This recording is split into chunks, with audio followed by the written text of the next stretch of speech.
MIT Enterprise Forum. I've been doing this MIT Enterprise Forum gig for about 10 years and have basically 20 years of wireless experience. We're going to go around the audience. Something we like to do with our group is go around the audience and give you a chance in a couple of minutes just to say who you are and why you're here or what organization you work for. People ask me all the time, who shows up to an MIT event, and it's almost indescribable. You can't really classify things. So it's very interesting to go around and talk to people directly and find out where they're from. How many people here are MIT Enterprise Forum members? Okay, that's about half the crowd. That sounds good. If you're interested in learning more about the MIT Enterprise Forum, the two key people in the back room, Katya and Amy. Katya is the executive director of the MIT Enterprise Forum. She's waving her hand there. Amy is the program manager who's basically made our events immensely successful over the years. So especially thanks to those.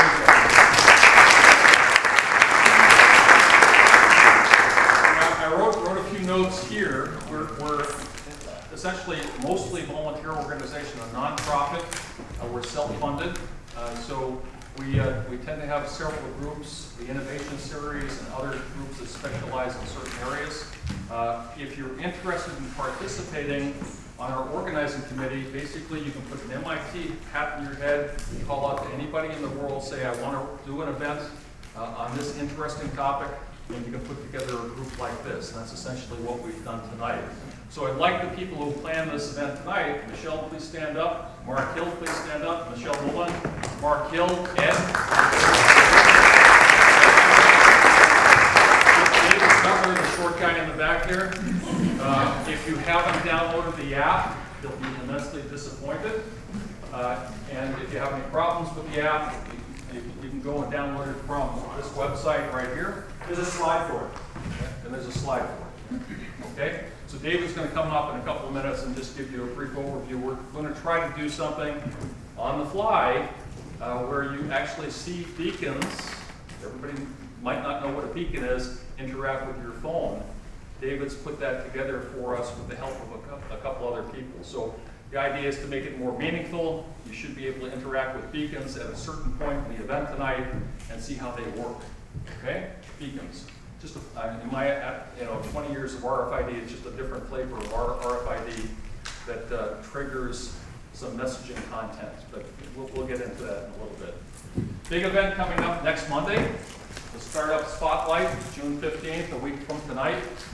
40 companies will be demonstrating at the Nerd Center, Microsoft Nerd, Amy? Okay, that's on the river. Has anybody been to the Innovation Series in prior years? It's been renamed to be called the Startup Spotlight. 40 vendors, startups, and you'll be able to go table by table and see exhibits. So what I'd like to do right now is just go around the room. We'll start out maybe right here with Lou. Tell who are you, what company you're from, and just make it short and sweet if you could. Okay, thank you. Hi everyone, good evening. My name is Lou Sabag. I'm with a company called Business Plus One. We're a bit of a tech marketing firm. We have software that drives multi-location marketing, and we do it for franchisees, retail, for restaurant-based, and we use a combination of services across Google, Facebook, and into LinkedIn, and we do a lot of sentiment tracking and pull all the data together for a real-time feed on what people think about you. Okay, Rob, you can do it briefly because we're going to introduce you. Yeah, go ahead. I'm Rob Murphy. I head marketing for Squirrel Networks, which is a beacon marketing platform provider. And you'll be hearing more about it later. He's one of the speakers tonight. He's infiltrated the crowd. Okay, next. I'm Joey Ziska. I'm from a company called 121 Nexus, and essentially we integrate internet connectivity into dumb objects using unique QR codes. Super. Okay. Haley, also from 121 Nexus. We're in the Internet of Things business. Okay. IoT is the hot topic right now. Hi, my name is Gasenio. I'm an entrepreneur. I started a company called Electric Field Solutions. The technology I licensed from the University of Michigan. It's a sensor that monitors the health of electronic equipment in the electric power industry. And we were acquired earlier this year. So I'm looking for a job. Okay, sensors are the next wave of things. Very, very hot area. Tracy Cole. I work at marketing at Metrotech here in Waltham. We're a billing and settlement software company, and we were recently acquired by Ericsson back in September. So if anybody's looking to do Internet of Things, you want to put a little bit of cash in your pocket, so Internet of Things. Ericsson's a big deal. Anybody who's paid attention to the space, Ericsson was one of the leading providers 10 years ago I was dealing with. Real-time tracking a lot of hardware. They're now doing more of a software play and platform play, if I'm characterizing correctly. Yes? My name is Aberdeen Donaldson, and I don't work in this field, but I think it's interesting, and I heard about the app and just wanted to check it out. Super. My name is Lance DeWhite, and I do some social media marketing for some local Boston companies, and I do some photography. And Lance has helped us out with our big event. We had 400 people at an IoT event, an IoT Fest in February, so he's helped us out in the past. Next row. I'm Alfredo Adam, the CEO of Alan Voltage, is an Italian company based also in Boston for a few months, and we are supporting the business model innovation of some customers. Here in US, we are working a lot with the insurance companies innovating their model, and we are interested in mobility linked to car drivers. Super. Hi, I'm Chris Rakenna from Mobinet Interactive. We partner with startups to build their mobile and web applications, and we also have our own awesome solution for engagement with consumers called Hub Engage, and what we do is we engage consumers with fun, interactive, gamified experiences. Hi, I'm Frank Gilbane. I have a conference called the Gilbane Conference and a newsletter, Gilbane Advisor, and we cover digital technologies for customer experience and content management, and we have a lot of marketing technologies. Have you talked to the guy next to you about the promotion? Sounds good. That customer experience thing is one of the hottest topics right now, so I'm sure you recognize that more so than I do. United? Hi, I'm Zhu Zhongpeng. I come from China. I'm a visitor here. Stay half a year. I will take a new role related operation, some things, including some client relationship. So I'm glad to have a chance to hear something here. Thank you. Welcome. Hi, I'm Victoria Loop. I'm here with my husband, Robert, who is with Next Gen Packaging, and I'll let him tell you about that. Hi, I'm Robert Loop, and I'm with Next Gen Packaging, and we're working on some consumer experience stuff related to apparel and retail space. And Robert, how would you characterize the market? Target just announced item level RFID. I just saw 39% rate of growth in item level RFID. He's the 5th or 6th largest label provider in the world. It puts chips inside price tags, that kind of solution. And he's one of the founders. So how would you characterize the market? It's pretty unbelievable right now. I think we're projecting probably a 100% growth rate this year, just in our top 10 customers. 70% of our customers have adopted RFID at the item level. So it's gone from sort of being a discussion to being fully implemented. It's just the retailers have to catch up with the infrastructure. And Robert's one of the members of the Avery Dennison Exiles Club as well. And I think there's a couple others in the room. Might not want to raise their hand. Kim? Hi, my name is Kim Donahue. I'm here with Tom. I'm in the hedge fund business, so I'm here to learn. Sounds good. We'll start back up front. My name is Scott Bonney. I'm a recent Wentworth Institute of Technology graduate, and now I'm working there at their program to Accelerate. It's the Innovation Entrepreneurship Center. And I'm here really just looking to develop or find new technologies to use in market around campus. It's at Wentworth, right? Yeah. Wentworth has a lot of really good activity going on in this space. So I was impressed when I went over there. Catherine Wellington. I actually do retail real estate consulting, but here tonight in regard to a particular client with a secondhand apparel that's a nonprofit. Oh, sounds interesting. Okay. I'm Andrew. I run operations for the here at the company that Sounds good. Mark Hill. I'm Mark Hill. I'm building a solution to help professional men make a great impression in today's meetings using their work. Okay, and Mark, I asked you if you could comment on the growth in the market. Mark used to be. I'm a fellow member of the Avery Dennison Alumni Association. It's growing, right? He used to run the whole place, so that's the big difference, but it's billions and billions, is that what it is? Billions, well, so, you know, my last direct contact with it that I can speak of publicly was 2013, when Dining Works was probably $5 billion, and it's growing very rapidly since then. So it's going from being a science project to, you know, mainline expectation and big retailers. It's still going more slowly with smaller retailers, but Robert's probably got more current information if you want to.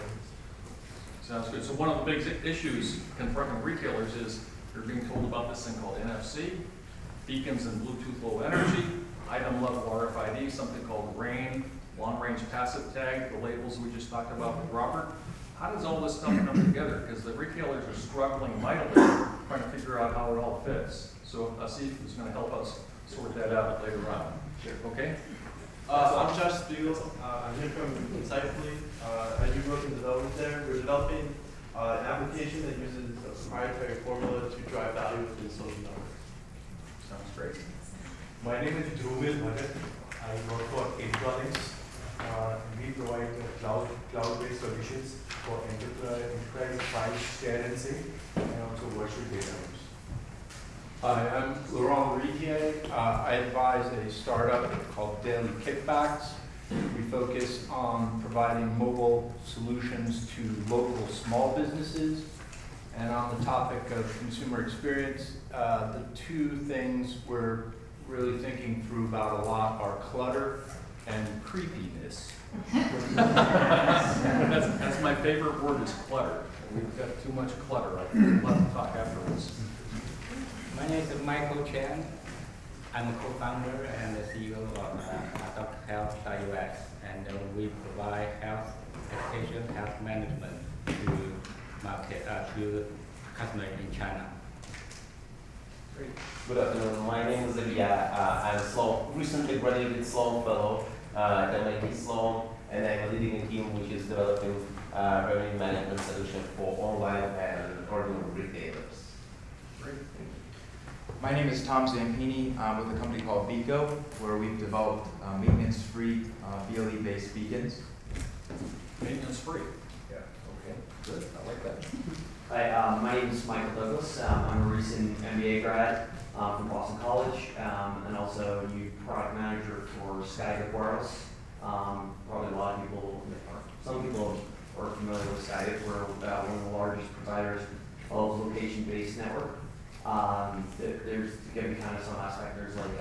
There's us, Google, and Apple. They're kind of our main sort of competitors in terms of location-based information. So we're really focused on providing personalization of location-based technology to advertising agencies. So they sense the information we make, so sense of the information that they provide, and they give that. Great. And you're still over in the Seaport District? Yeah. Okay. That's great. That's an interesting company. Antonio, this is one of my favorite people. He's been looking for a couple of different kinds of solutions. Antonio, found one.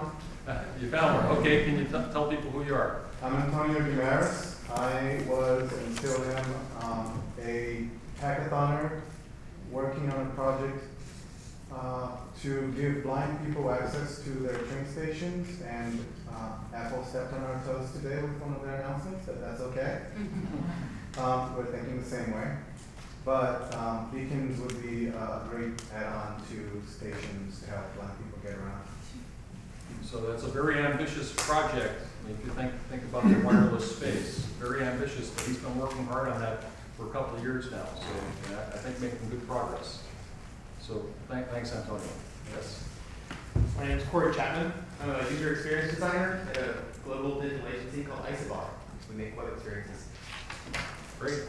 Hey, my name is Karthik, a recent grad from the Media Lab at MIT, also working at Isobar, senior experience designer, trying to leverage hardware hacking into our client requirements and seeing if they're interested.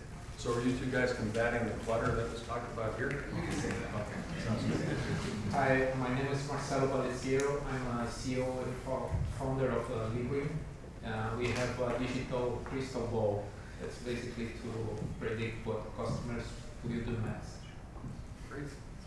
Hi everyone, my name is Raj Sharma. I'm CEO of Audacio. What we do is web app integration with ERP systems. Super. I'm Jim Riley. I'm with Concero Global Solutions. We do financial advisory and accounting support for emerging tech companies. Peter Fuchs, financial executive in transition. I worked for Gateway back in the day, so I thought I'd come here and try to get into this century. I'm Johan Kreur from South Africa. I work for a big private bank there, and just interested to see what's happening with tech space. Excellent. My name is Jillian Horse, and I'm a professional connector, and my team provides hybrid PR, digital, and content strategy for companies on both coasts. And she's from Natick, which is good. Hi, my name is Dominic Lund. I'm head of the Insurance Finance Unit at MediaMan, so we are a Boston-based digital agency with a focus on insurance companies, banks, and finance companies. Great. Eden, otherwise I would have to speak reverse Polish, giving my full name. Member of the IoT committee here and a technology consultant. John Shoemaker, sales guy extraordinaire. John, I'm with a company called Identic Solutions, more of a mainline RFID company, long range. We can read tags at 1,000 meters, 1,500 meters, in harsh conditions to track assets, personnel, whether it's on an oil rig or a container on a ship, or for the U.S. Army or cars coming off a production line. I'm Mary Catherine McCary. I'm the head of marketing for a company called Digital Wavefront. We develop digital marketing solutions in the B2B and B2C space. We currently have 2 apps we just built using Beacon technology, and I'm very interested to see where we're drawing the line on creepiness. Okay, great. Hi everybody, I'm Joe Maiella from TriNet. We're a very enthusiastic MIT enterprise sponsor. We deal with HR solutions. We're an HR outsourcing company, deal with small, medium-sized businesses. Startups are a specialty, obviously, who need us to handle their HR so they can focus on their business. Happy to be here. Deb Cooper, I'm co-founder of Integora, and we do interactive smart shelves for retail promotions and analytics, and we're going to be at the Startup Spotlight. Come see us. Is there a neat demo? Really good demo. At Bachelor of Bluefin Consulting, follow payments, and so I'm really interested in the NFC, the low energy beacons, QR codes, sort of the electromagnetic spectrum choices people are making around and also as it ties into wearables and some of the new things that are coming in that might change the equation for how people shop. Great. My name is Andrew Zhu. I found a company that makes enterprise-grade customizable beacons. And essentially we do the end-to-end solution for hardware, firmware, and software. And one of our big clients is using it to track 3,000 trucks when it enters and exits certain checkpoints. I'm just thinking there's so many beacon makers today, the interoperability, I'm wondering, and people use that term a lot, how effective things are. Yeah, so essentially what we do is we allow the developer or company to modify all parameters. So unique identifiers, broadcast rates, frequency rates, distance, all from our app. Okay, it's the mixed bag of tags problem. If you put in technology from different vendors, sometimes things don't work quite as well as if you have a bag full from the same vendor. My name is Ted Behe. Company is All Systems Integration. We do workflow integration and technology for printers, publishers, and ad agencies. Super. I'm Randy Cronk. I have a company called Great Writing, as in greatwriting.com. I do content for thought leaders at technology companies, and I also produce the MIT Enterprise Forum podcast, which is on iTunes. So there's a great podcast with Asif that Randy did with them. Randy does really good work, and Asif gave some good answers. So thanks, Randy. Behind Randy? I'm Julia Brannigan, and I'm in middle school, and I just finished the U Cities Merge to Make boot camp. Sounds good. John? John Brannigan. I work with Insight Secure, managing sales and business development in the East Coast. Insight Secure is one of the largest patent holders of NFC technology and security, basically for everything from chip level through apps and wearable computers, But for this context, it's really NFC is my main interest. Great. Dave Shock, a member of RFID for 6 years. I've learned a lot from Tom. And Dave has motorized bicycle. E-bike startup. E-bike startup? Electric bike startup company. Okay, well, what's the website? ebikeusa.com. ebikeusa.com. Getting built now. He's a local guy trying to make good, so he Yeah. sold a whole bunch of bicycles. So Trying to compete with Hudway on the electric side. okay, sounds good. Next. I'm Ima. I'm from biomedical school. I'm interested in bioinformatics, particularly interested in genetic basis of human diseases. Great. I'm Jim Neal, and I'm a producer at WNDA Studios. We have studios in the Metro West area of Boston. We've done some videos for the Sox Spring Training startup game with Northeastern. We've done some videos with the USA Warriors paraplegic team out of Walter Reed in Washington, D.C. That's the kind of work we've done. We're coming out of actually a data warehousing experience in Asia, along with some documentary and some travel stuff over in about 30 different countries in Asia. So we've got a little bit of spread there that we're working with. We're also working with some CPG stuff, which was what brings us here tonight. Kind of get updated on consumer packaged goods. Great. Consumer packaged goods, CPG. Okay. We'll hold off. Michelle? Not that. My name is Michelle Milon. I'm with iZipline. I'm the CEO and founder. It stands for Informational Zipline. We're innovators in near-field communication, focused on using near-field for mobile consumer engagement, with patents and focus in packaging and the DOH, the digital out-of-home markets. NFC, you have NFC mostly in your phones. You can tap and go and make payment with NFC for security. And you can also use this as a reader. So name address with NFC, you can tap, tap, tap, and aggregate. So the phone is a very powerful platform in many respects. Without an app. Without an app. That's right, without an app. Yes. Hi, I'm Thomas. I'm the CEO and co-founder of Unicast, a company from Oslo and also based in New York. We are the world's largest network of proximity solution providers, working with beacons, Wi-Fi, and NFC. And we enable retailers and brands to retarget their own customers based on proximity data. Excellent. World's largest. Yes. Hi, my name is Amrita, and I'm the founder of a sharing economy startup called Date My Wardrobe based in Boston. We are basically Airbnb for fashion. So all you guys just tell your wives and girlfriends to download the app tonight. Sounds good. You get David helping you out. They'll do it. Go ahead. Excuse me, I'm Jeff Stoller. I'm Managing Director of Sidecar Angels, an angel group here in Boston that specializes in investing in tech companies in the Boston area. My name is Steve McKinney. I'm a student at UMass. On top of that, I'm a newly intern at EMC Squared, as well as I'm an entrepreneur owning the company Airbnb Website Consulting, where we focus on connecting small businesses with websites and getting them for reasonable price. Super. Liam Carey. I'm going to be a freshman at Bryant University in the International Business Program, and I'd like to come here and learn a few things. Sounds great. First time we've had somebody from Bryant, I think. Hi everyone, my name is Maria, and I'm a co-founder of a startup called Lookup, together with my co-founder, visiting professor here at MIT. We do a sensor fusion engine, making this possible. What's on the white board or the screen over there, mobility and hyperlocation marketing is possible without a solution. It's a software-only driven solution. We can work with hardware and software. We can sit on the app level down to the middleware firmware to reach 1.5 to 3 meter accuracy, and it's software driven only. Wow. So I'm here to look for some business contacts. I'm from Sweden.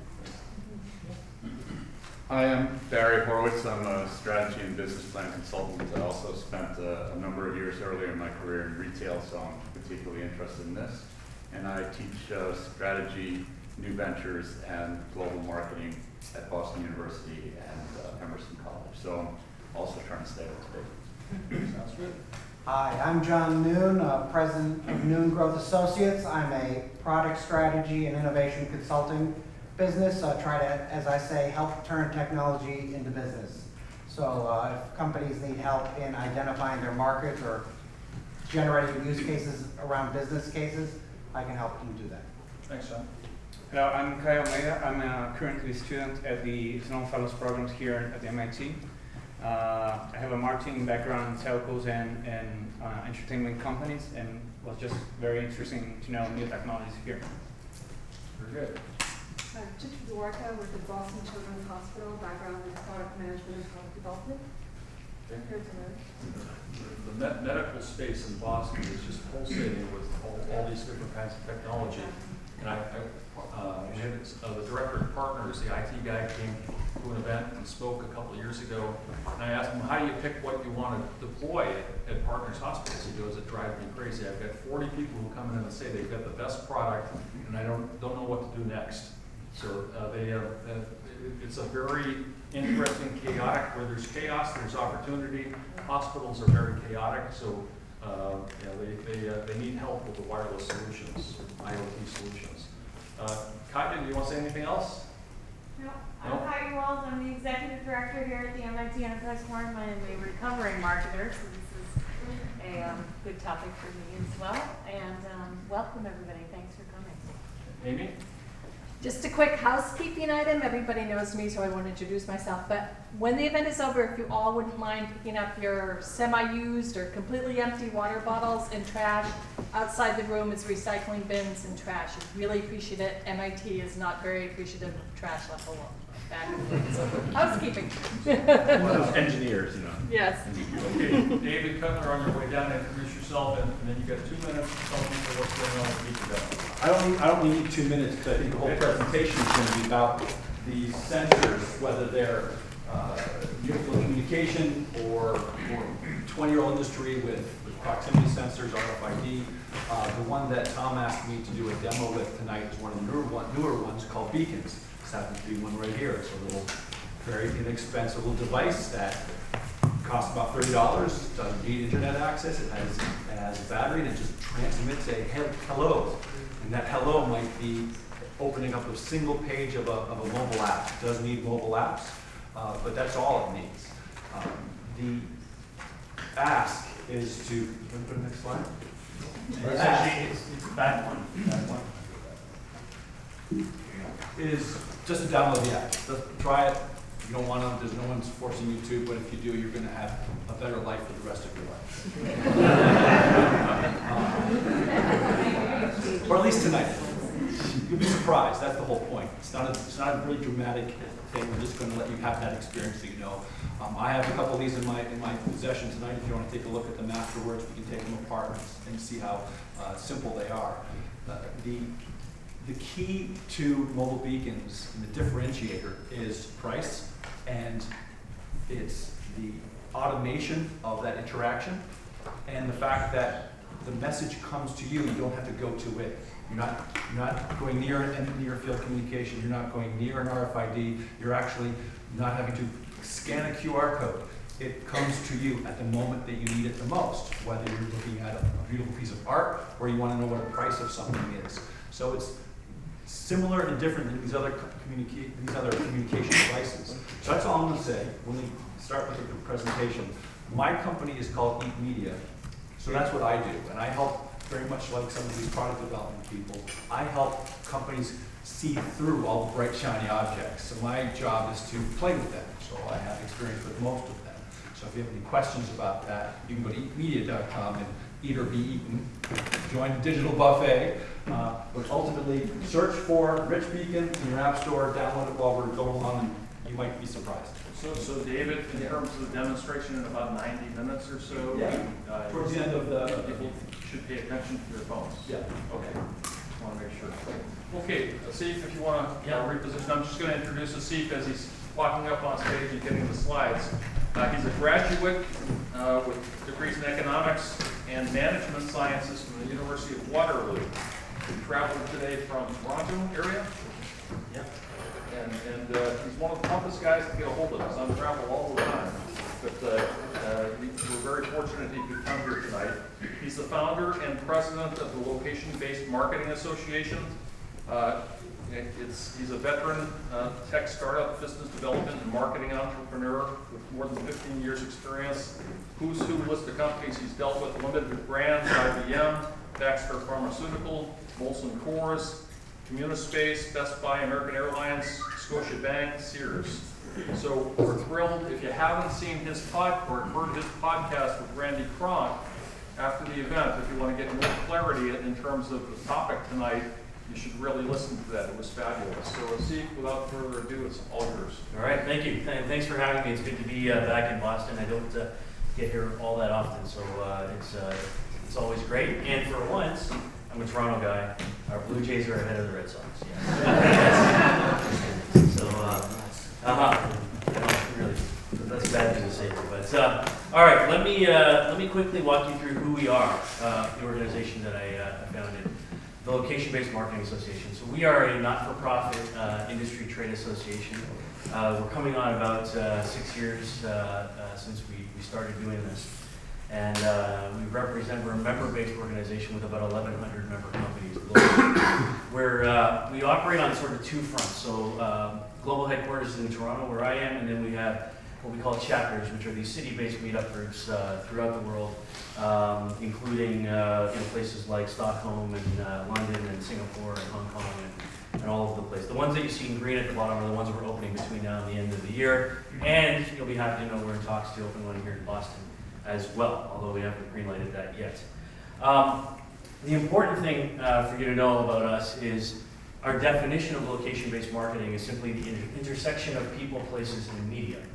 And we're really clear in our mandate that we don't believe that location marketing is only about mobile. The way we want marketers and advertising folks, which is our core audience, not the only thing that we do, and I'll get into that in a second, but the way we want marketers to think about location is that mobile is a tool for us to help us understand where somebody is. It's the geo-acquisition piece, if you will. And there are many ways to do that. But once we know where the targeted person, audience, whether that's business or consumer is, the question that we want you to ask is, well, what media is near them in that place? And that could be anything. It could be a billboard, it could be radio, it could be television, it could be anything. So it's not just a mobile device itself. And that's really important to us in the way we think and the makeup of our member base. Just to show you the diversity, it's just a quick logo splash of some of the organizations that are members of the association. So you see everybody from brands like McDonald's and Coca-Cola and 7-Eleven to out-of-home companies like Clear Channel and CBS Outdoor to government agencies like NASA and the DoD and the US Postal Service. So there's a lot that we cover as an organization. In fact, about 70% of the member base are directly on what I'll call the brand side. So retailers, restaurant chains, airlines, their agencies, and such, the people who are looking at leveraging location. And the rest are a vast array and diverse group of technology companies, platform companies in the location space. And it's important to know that when we talk about location, we think about location simply as a data set. A data set that can be used and can be tied into other platforms to allow us to do relevant, personalized communication given the context that's relevant at that particular time. There's three things that we deliver as an organization to our members. First is education. So in all those cities that you see we have chapters, pretty much every quarter there's an event going on in those cities. In fact, in New York, there's one tomorrow evening. And so we're putting on a lot of events. We're creating a lot of opportunities for members to get up and talk and share and network. Two is research. We publish a lot of white papers and case studies. And not just our own, we work with our member companies. Guys like Urban Airship, for example, we'll push their white papers and their case studies out to our audience and to our following. And three is the part that people like the most about the LBMA. And it's something that's rather unique to us as an industry association. We call it creative collaboration. So we have this wide array, 1,100 member companies, a lot of brands. And so what we do is my team spends time just brainstorming new ideas, new use cases for location. And then we kind of come up with these concepts and we say, well, if we wanted to prove this theory out, what kind of member companies could we engage in a pilot around that? So we say, well, we need a billboard company and we need a beacon company and we need a brand and we need a push messaging platform, whatever it might be. And we go out to those members and we assemble them in a little mashup team of member companies, and then we go and execute this pilot. And then we publish the learnings for the wider world to benefit from in the form of case studies. So a lot of the work we do, and a lot of the stuff when I'm out talking, and some of the case studies I'm going to share with you, are the outputs of these creative collaborations. This is a quick diagram that we use at the LBMA to look at the ecosystem from our perspective around location. So if we look at the inner ring, the orange ring, this is the predominant technologies in play today for determining where somebody is. In North America, about 81% of location services are happening on your smartphone using the GPS in that device to determine position. When we get into places where we've got a lot of walls and concrete pillars, sometimes satellite signal can get blocked. We turn to the field of indoor location or indoor positioning.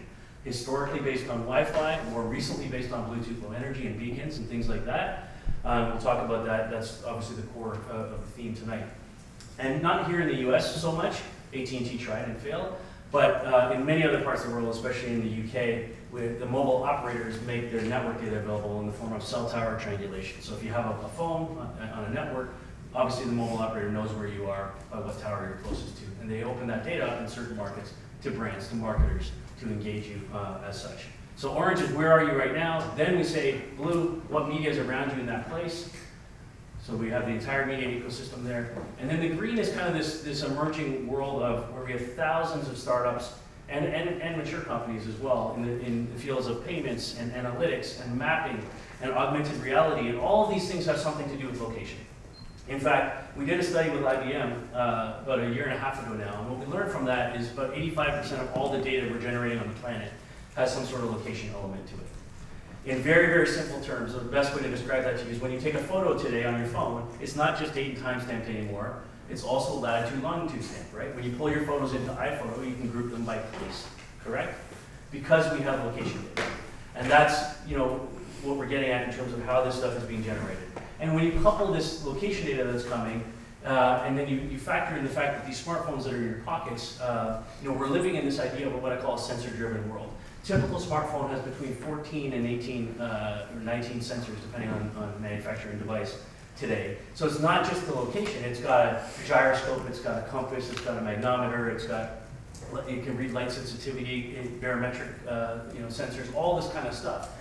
And that's the world that we're about to get into. That's the world that is going to leverage the IoT and the sensor networks, and all of this is about data. It's not about marketing media platforms. It's not like we just went from social media for the last 10 years and now we're going to location. Absolutely not. It's just a data set that's richly and readily available to us that we can do a lot of interesting things with. Let me share with you some numbers on the market. U.S. in-store retail sales influenced by beacon-triggered messages. This is coming from a paper that we did recently. Will grow 1,000% between this year and next, from 4.1 billion to 44.4 billion in 1 year. Okay, that's how much, how many beacons are getting put out there across the planet right now. There's a lot. Location-based advertising marketing currently represents 7% of the digital advertising. So when you look at overall digital advertising, location is 7%, or 2% of the overall global ad spend period. Okay, and that's numbers we expect to see by 2018. And then the total value of the global mobile location-based advertising and marketing market, that's a lot of marketing markets, sorry, will grow from 2.12 billion in 2000 and, I missed the number there. That should be 15, and at a compound growth rate of 54% to 14.8 billion. So there's a lot going on in this space, okay? And it's a space that's growing very fast, and it depends on how you slice it and what your definition of location is. We can spin the numbers however we want. We can talk only about beacons. We can talk about the wider world of location that includes GPS and many other positioning technologies. We can talk about just push messaging, period, and what that looks like. And we can talk about more traditional location mechanisms like out of home. But the important thing I want you to get, if you get nothing else from what I have to say tonight, is this idea of this coin I termed a couple years ago that location is a cookie, or better yet, a cookie for the physical world. So in the world of online web interaction, we're familiar with cookies. When you go to a website, there's a cookie there, you track you, they know when you come back and where you go in between and all that kind of stuff. Web cookies, we're familiar with that. But I want you to think about a day in the life of an average consumer. We wake up in the morning, and before we get out of bed, we grab the phone or the tablet on the table beside us, right? Who doesn't do that? One. One person in this room does not do that, right? And it's just because you don't have it in your room? He wakes me up. See, there you go. All right. So, but for the vast majority of people, that's what we do. We're in a location, we're in our home, and we've got a device in our hand, and we're connected to a form of media. We get ready for work, we hop in the car, and now our location has changed, and the media type that we're engaged with has changed. Maybe we're listening to radio, maybe we're engaged with some content on the navigation screen in our vehicle, but the device and the media type has changed, as has the location. We get to the office, now we're on our laptop or our desktop or whatever the case might be, and this goes on and on and on. You know, afternoon we walk across the street to Dunkin' Donuts and there's digital menu boards and screens that have the ability to interact with the device in our pocket. And maybe when we get home, we're still watching television. Throughout all of that, the only piece of data we can track that's consistent across all of that is location. Hence why I'm suggesting to you it's the cookie for the physical world. It's what allows us to track the movements of people across devices and media types. Now, let me share with you some case studies quickly of some of the work that we've done. And again, these are the outputs of what we call creative collaboration. So one of our members is Nivea. And we worked on this idea and we went to them. And it's important for you to know that, as I said at the beginning, for us, location is not just mobile, it's all media. So when we're ideating and coming up with concepts, we think all the time about how do we blend media types together. And so one of the objectives of this project is can we take good old school print advertising, magazines, and tie it together with the modern world of beacons and location and geofencing. And so that's what you see here. Sorry, here we go. So this is Nivea in Brazil with a very interesting execution we came up with.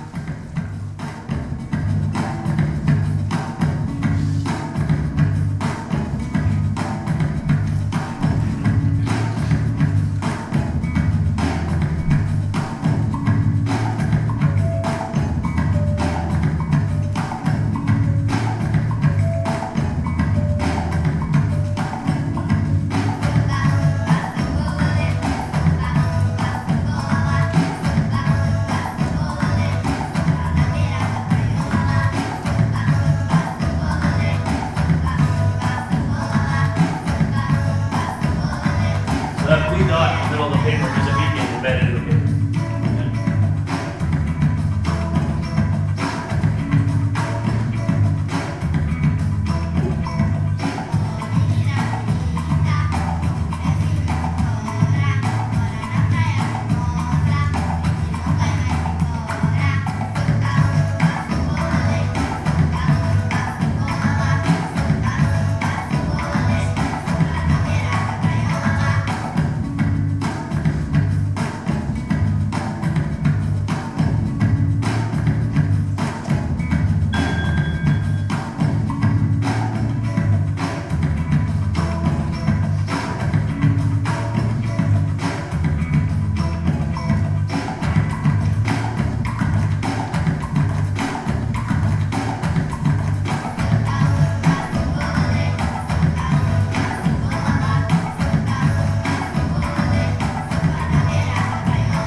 Taking old school print advertising, magazines, okay, and reinventing it with the world of mobile location, beacons, and geofencing, right? Mashing these things up together. And that's a lot of the kind of work that we do as an organization. And it's not just about coupons and deals and offers, right? You know, while this has nothing to do with beacons, I thought I'd share it with you anyways. One of the organizations we work with is actually a band here in the US called Bluebrain. And this band is known for having released the first location-based albums. And so what they do is they go to places like Central Park or the National Mall, and they spend time there, like a couple of weeks as a band, and they record music about how they feel about that place. And then they release the album in the form of an app that you can only listen to when you're in Central Park. Okay, so it's content that's specific to the location, right? And so the reward, if you will, or the incentive to the consumer is that I'm getting some content. I'm not getting a discount or a deal or eroding the margin of a retailer, right? I'm actually getting something that has some value to me. You know, beyond some sort of monetary fees. Wanderlust is a similar group. This is a group of playwrights here in the U.S. They write plays and then they release the plays and each act of the play in different parts of different cities. They started in Austin. So content is also an important thing. And again, while we're focused on beacons, and I'll come back to that in a second, I wanted to make sure when we talk about location, that we don't only look at location in the context of the physical world, as in bricks and mortar buildings or places that we're in. It works equally effectively online. So, we have our friends over here from Skyhook who can tell you they have a lot of rich information about, IP geolocation information. And what you can do with that is extremely powerful. So we have a lot of members in that space that have this kind of data set. And so here's an example of the power of what you can do with IP location information in a purely online context, in a very fun, engaging way with this thing that we did in Russia with a local newspaper. Here we go. The Village, an online city newspaper that really cares for the city and its citizens. Douche parking is a huge problem in cities in Russia. Okay, there aren't many places to park, but there are people who just don't care about others. The Village.ru has decided to make such behaviour socially unacceptable using digital media. We've created a free app. It takes pictures of wrongly parked cars, recognises car number plates, car model and colour. The data are streamed live to banner ads that are targeted through an IP address. So people who live or work close to locations where these cars were parked see it.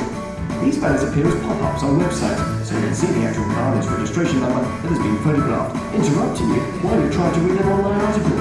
When you hold your cursor over the banner, it lets you know that this particular car is around people straight in your city right now. In order to get rid of this annoying car, you simply share the photo of park lines from social media such as Facebook. Then it will disappear.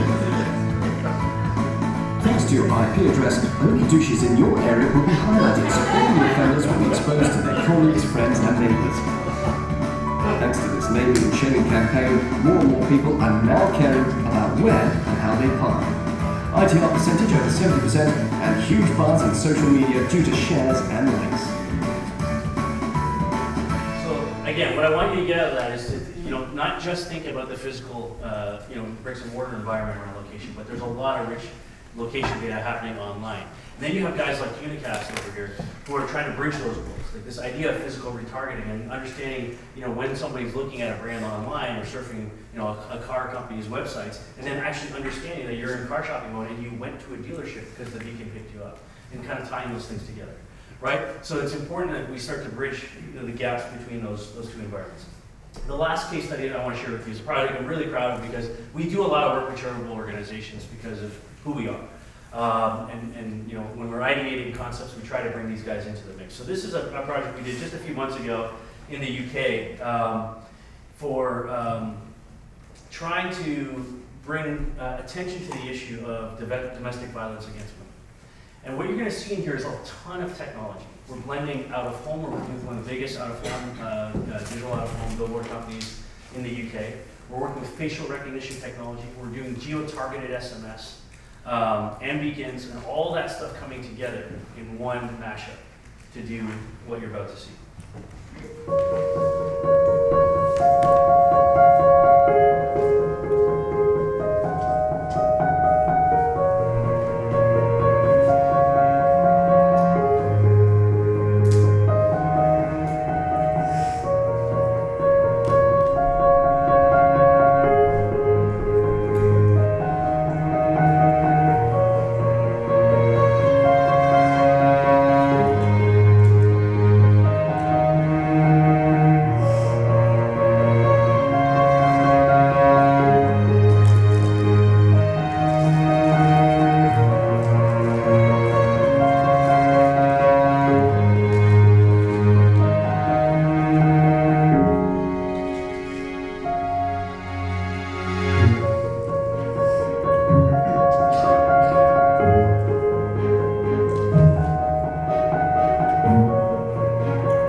Facial recognition telling us how many people look at it. There's a visualization of the actual people that look at it and this sort of ticker on the bottom of the screen.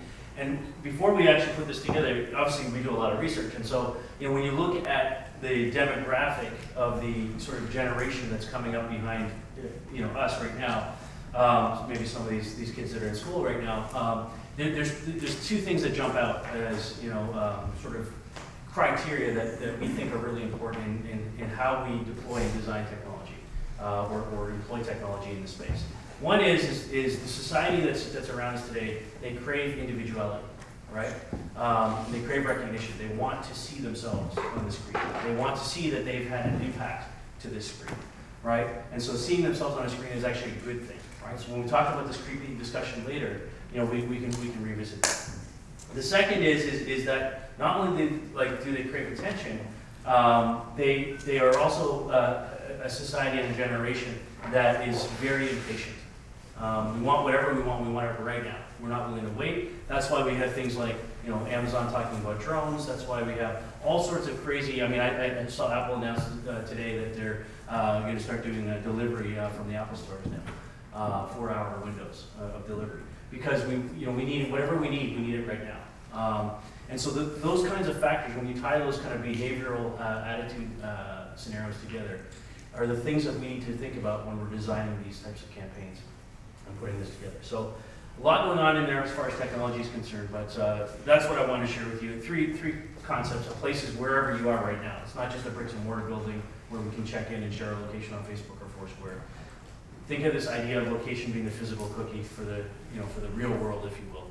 And this idea that location-based marketing is not just about mobile, but how we leverage the data of where somebody is to integrate it with the understanding of the media that's around those people in those particular places. Thank you.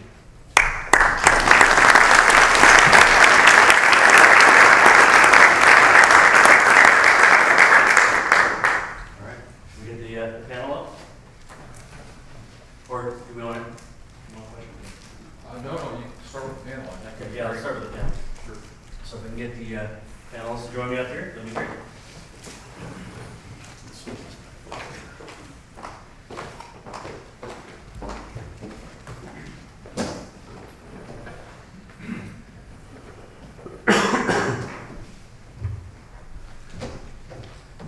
So maybe why don't we just we'll kind of go down the line and kind of do the introduction thing. We'll start here because you don't have a video that you want to share. But yeah, let's start with Level Up. Yeah, so Level Up is a mobile payment system that powers over 100 different applications for merchants throughout the U.S., giving them Starbucks-like experience. From a consumer standpoint, a consumer downloads either the Level Up app or one of our merchant partner apps, links a credit or debit card, and then is presented with a QR code that they can walk into a store and pay with. So it's a pretty simple initial setup. Why users use it is because they're able to get all sorts of loyalty rewards, different types of marketing programs, discounts offered to them by opting into this program. And why merchants use it is because they're able to learn a phenomenal amount of information about their customers, take that analytics data and turn it into different types of campaigns, from very simple ones like spend $100 at my location and get $10 off your next purchase, to very complicated ones like we can look at weather data and predict whether or not it's going to rain on a given day. And we know which of our merchants are most directly impacted by rain, and then look at all the users that we know that are around that area and incentivize them to come in to sort of balance their revenue against a weather event. We're also able then to take that location data and offer all types of additional services on top of that, from New York City looking at line time, so that we can say, we know when somebody is approached using a beacon and entered into the store, and we know how long it took from when they entered into when they actually paid, and we can surface those line time pieces so you can determine where it is that you want to go to lunch and how long the wait is going to be, and perhaps if you want to order ahead rather than wait in that line so you can pick up and go right away. So we use location in a number of different ways to sort of provide context, but in the larger experience of trying to create a better relationship between a merchant and a consumer that gives more data to both the consumer and the user, the consumer and the merchant, and allows them to leverage this marketing platform in a sort of a trade of information for value. Excellent. Thank you. Karen? I am Karen Patani-Haston, and I am Director of Agency and Partner Relations for Urban Airship. Urban Airship is a mobile engagement platform. It is installed into mobile applications via SDK. We also have an API version that a lot of our developer partners use. And basically, the platform enables you to do very specific targeting communication to your app users via push notification. We're about 6 years old. That's how we got started, was with Push. And since then, we have expanded pretty dramatically beyond that. And we have been doing location-based services for a while, and recently, in the past year, I guess, gotten a lot closer to it. We formed a non-exclusive partnership with a gimbal manufacturer, rather a vegan manufacturer called Gimbal, but it's not exclusive. We work with a lot of different vegan providers and are able to help our clients, who are major brands in a lot of different verticals, really be able to speak more directly and specifically to their users based on a lot of different factors, including location.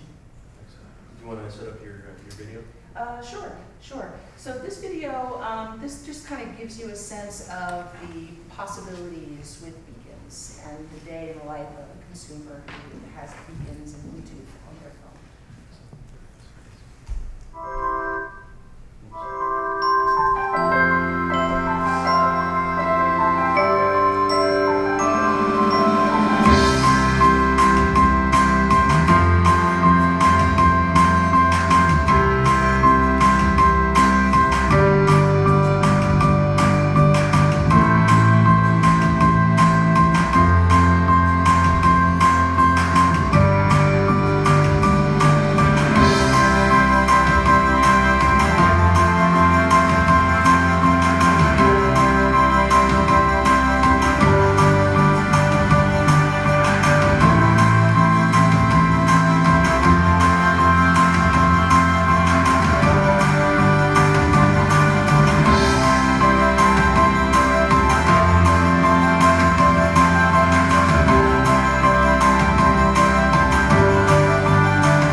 Fantastic.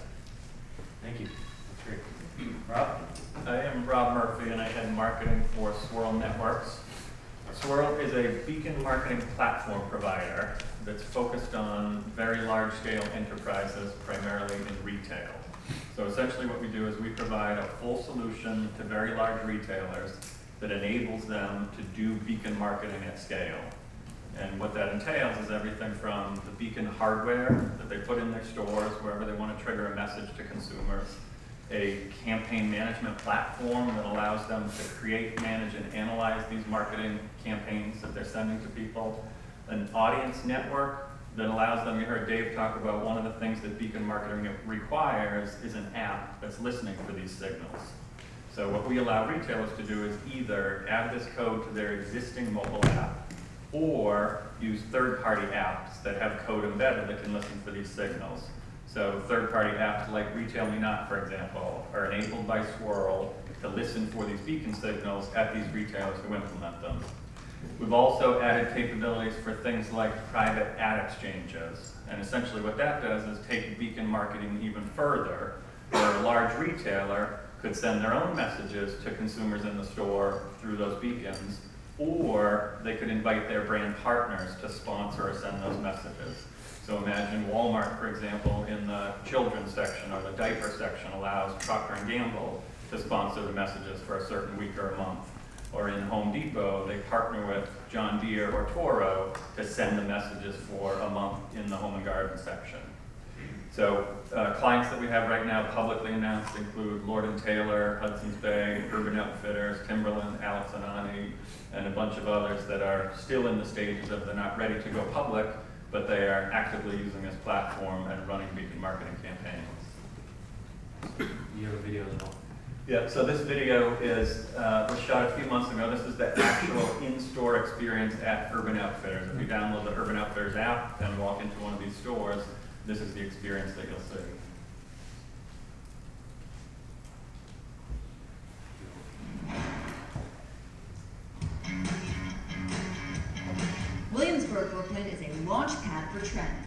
especially when it comes to fashion.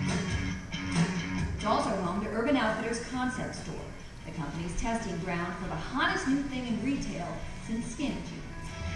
Hi, welcome to Space 98. Thank you. They're called beacons, tiny little low-energy devices that push messages to your phone via Bluetooth. Now you can explore what we have here at Space 98. As you make your way through the store, beacons can send you alerts, promotions, even guidance based on your location. This is a little short for Tom, slim boyfriend jeans. Perfect. I do have a very skinny boyfriend. Not my A little racy. Not gonna work. Alright, I can wear this. The range can even be specified to notify shoppers in designated areas like the fitting room. We got a winner. Here, shoppers are encouraged to be social. And make it Instagram worthy here. Perfect. Apparently, this is a very popular thing to do. Hashtag #UOOnYou has been used almost 55,000 times. Why did you think that using this beacon technology makes sense for who the urban shopper is? We know that they're already on their phones. When they walk in the store, their phone is out. We have welcome messages, which can be anything from, this is your store, here's what's here, like the Space 98 message. Or if we have some sort of sale that we want to push, we can do that there. We can also push in-store events, which is really cool and it's something our store associates love. So I walk in the store, I get a message that says ponchos 50% off, and guess what? There's a band playing tonight. Exactly.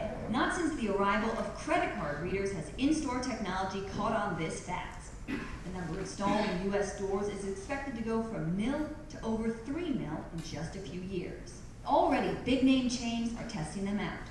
And among top 100 retailers, 85% could be using beacons by 2016.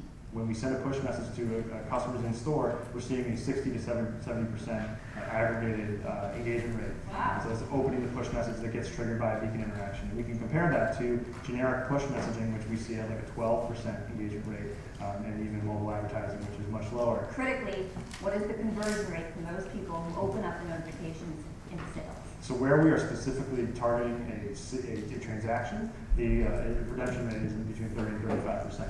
Wow.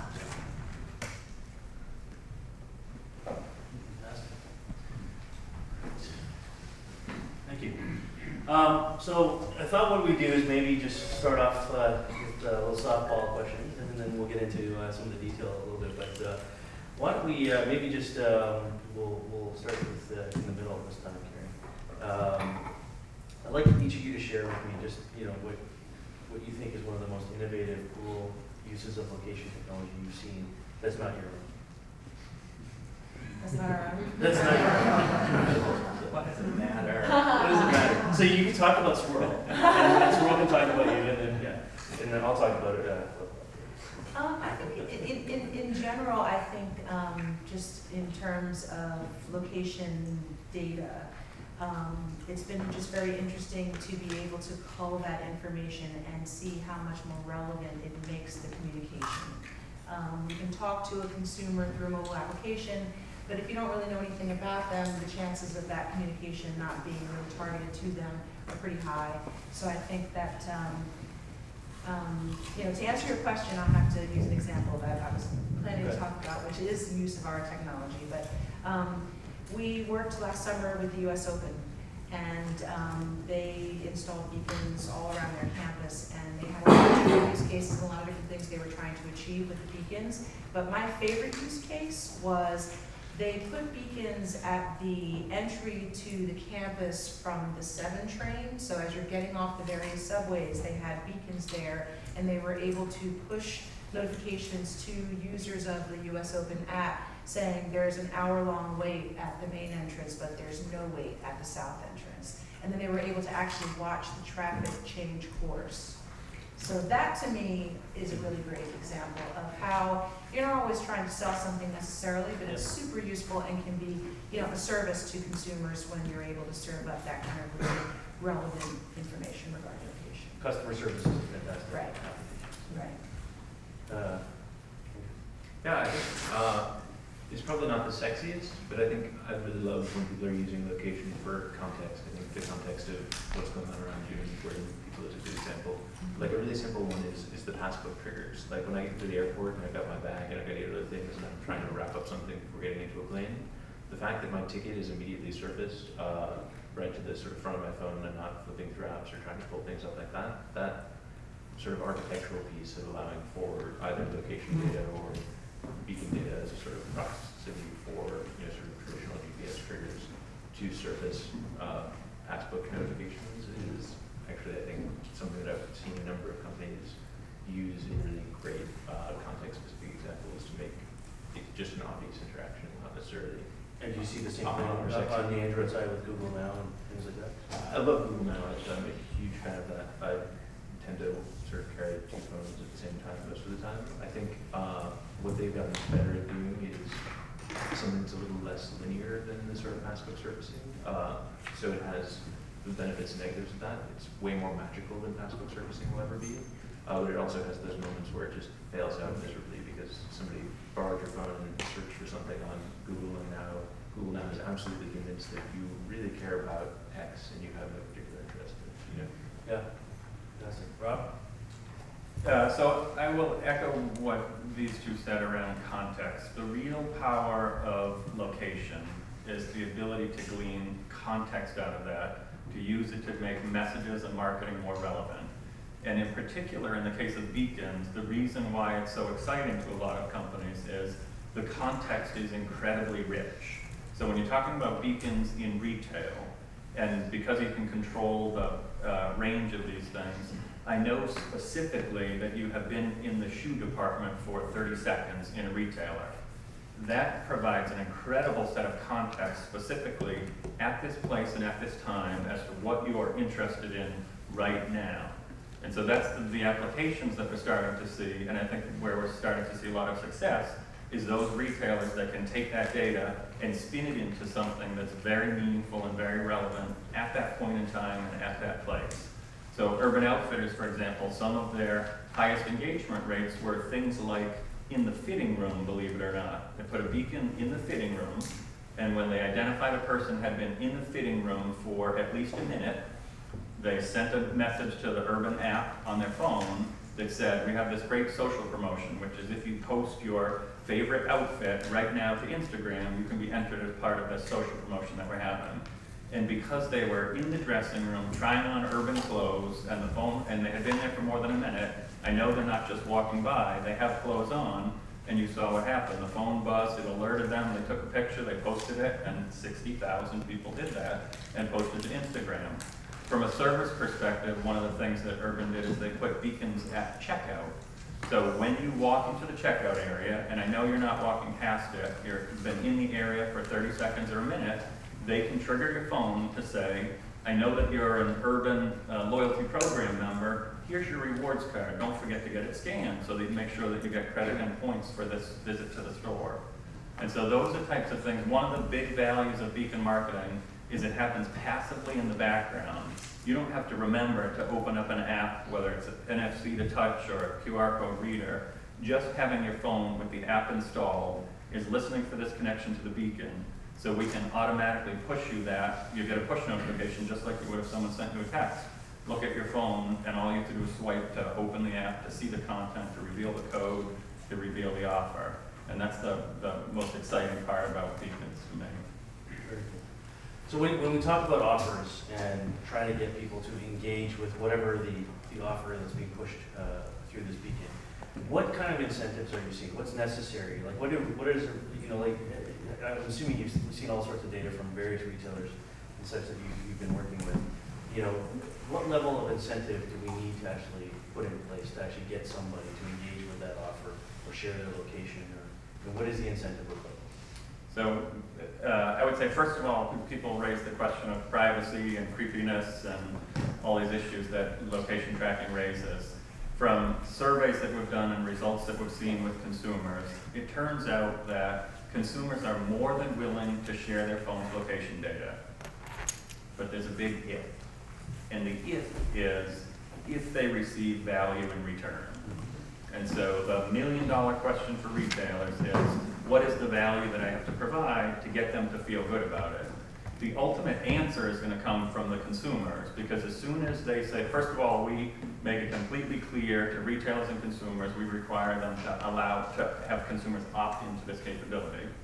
So you download the app, whether it's a third-party app or the retailer's own app, and you tell them, we have this great new service, which is when you walk into our store, we're gonna deliver you targeted content, offers, messages, advice, etc. Do you want to do that, yes or no? And if you say no, your phone will never interact with a beacon. If you say yes, you turn it on, so that allows us to see you when you're in the store and deliver something to you.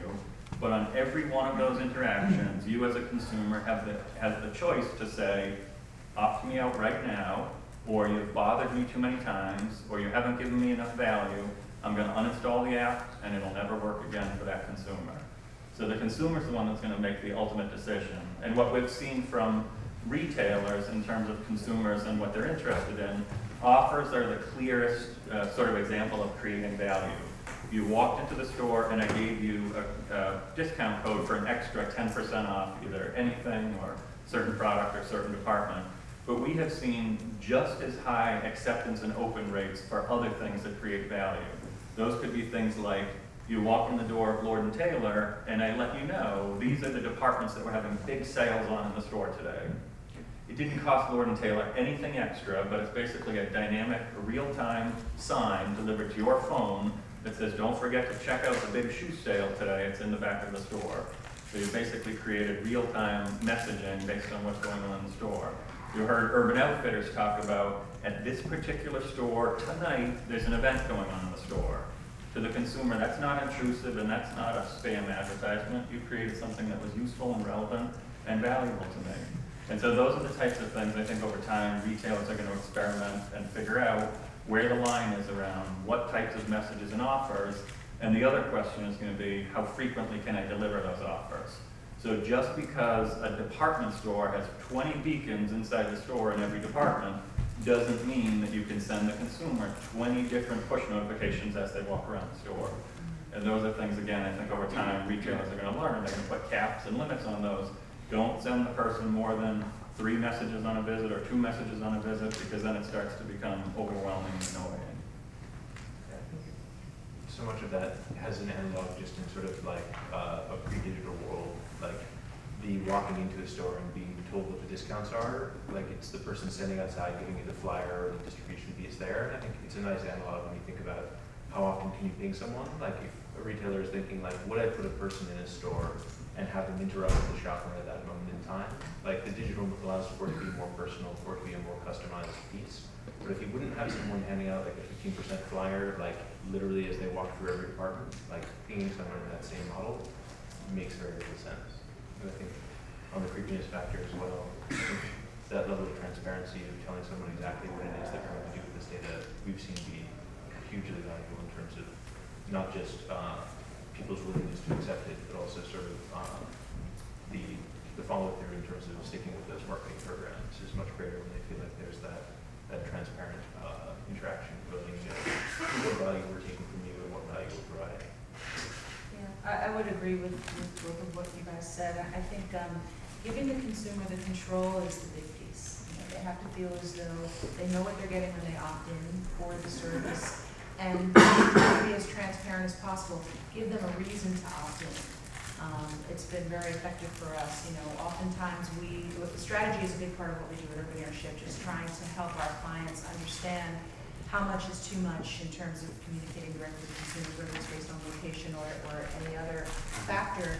And you know, you have to tell the consumer what is the value of opting into this particular service. That's been very successful for us. And also just understanding your consumer as much as possible. So an Urban Outfitters consumer is probably going to have a different threshold for the number of notifications they want to receive than a Lord & Taylor consumer, and understanding those differences, and just being very specific in terms of telling people what they're opting into. And then I would add to that, test.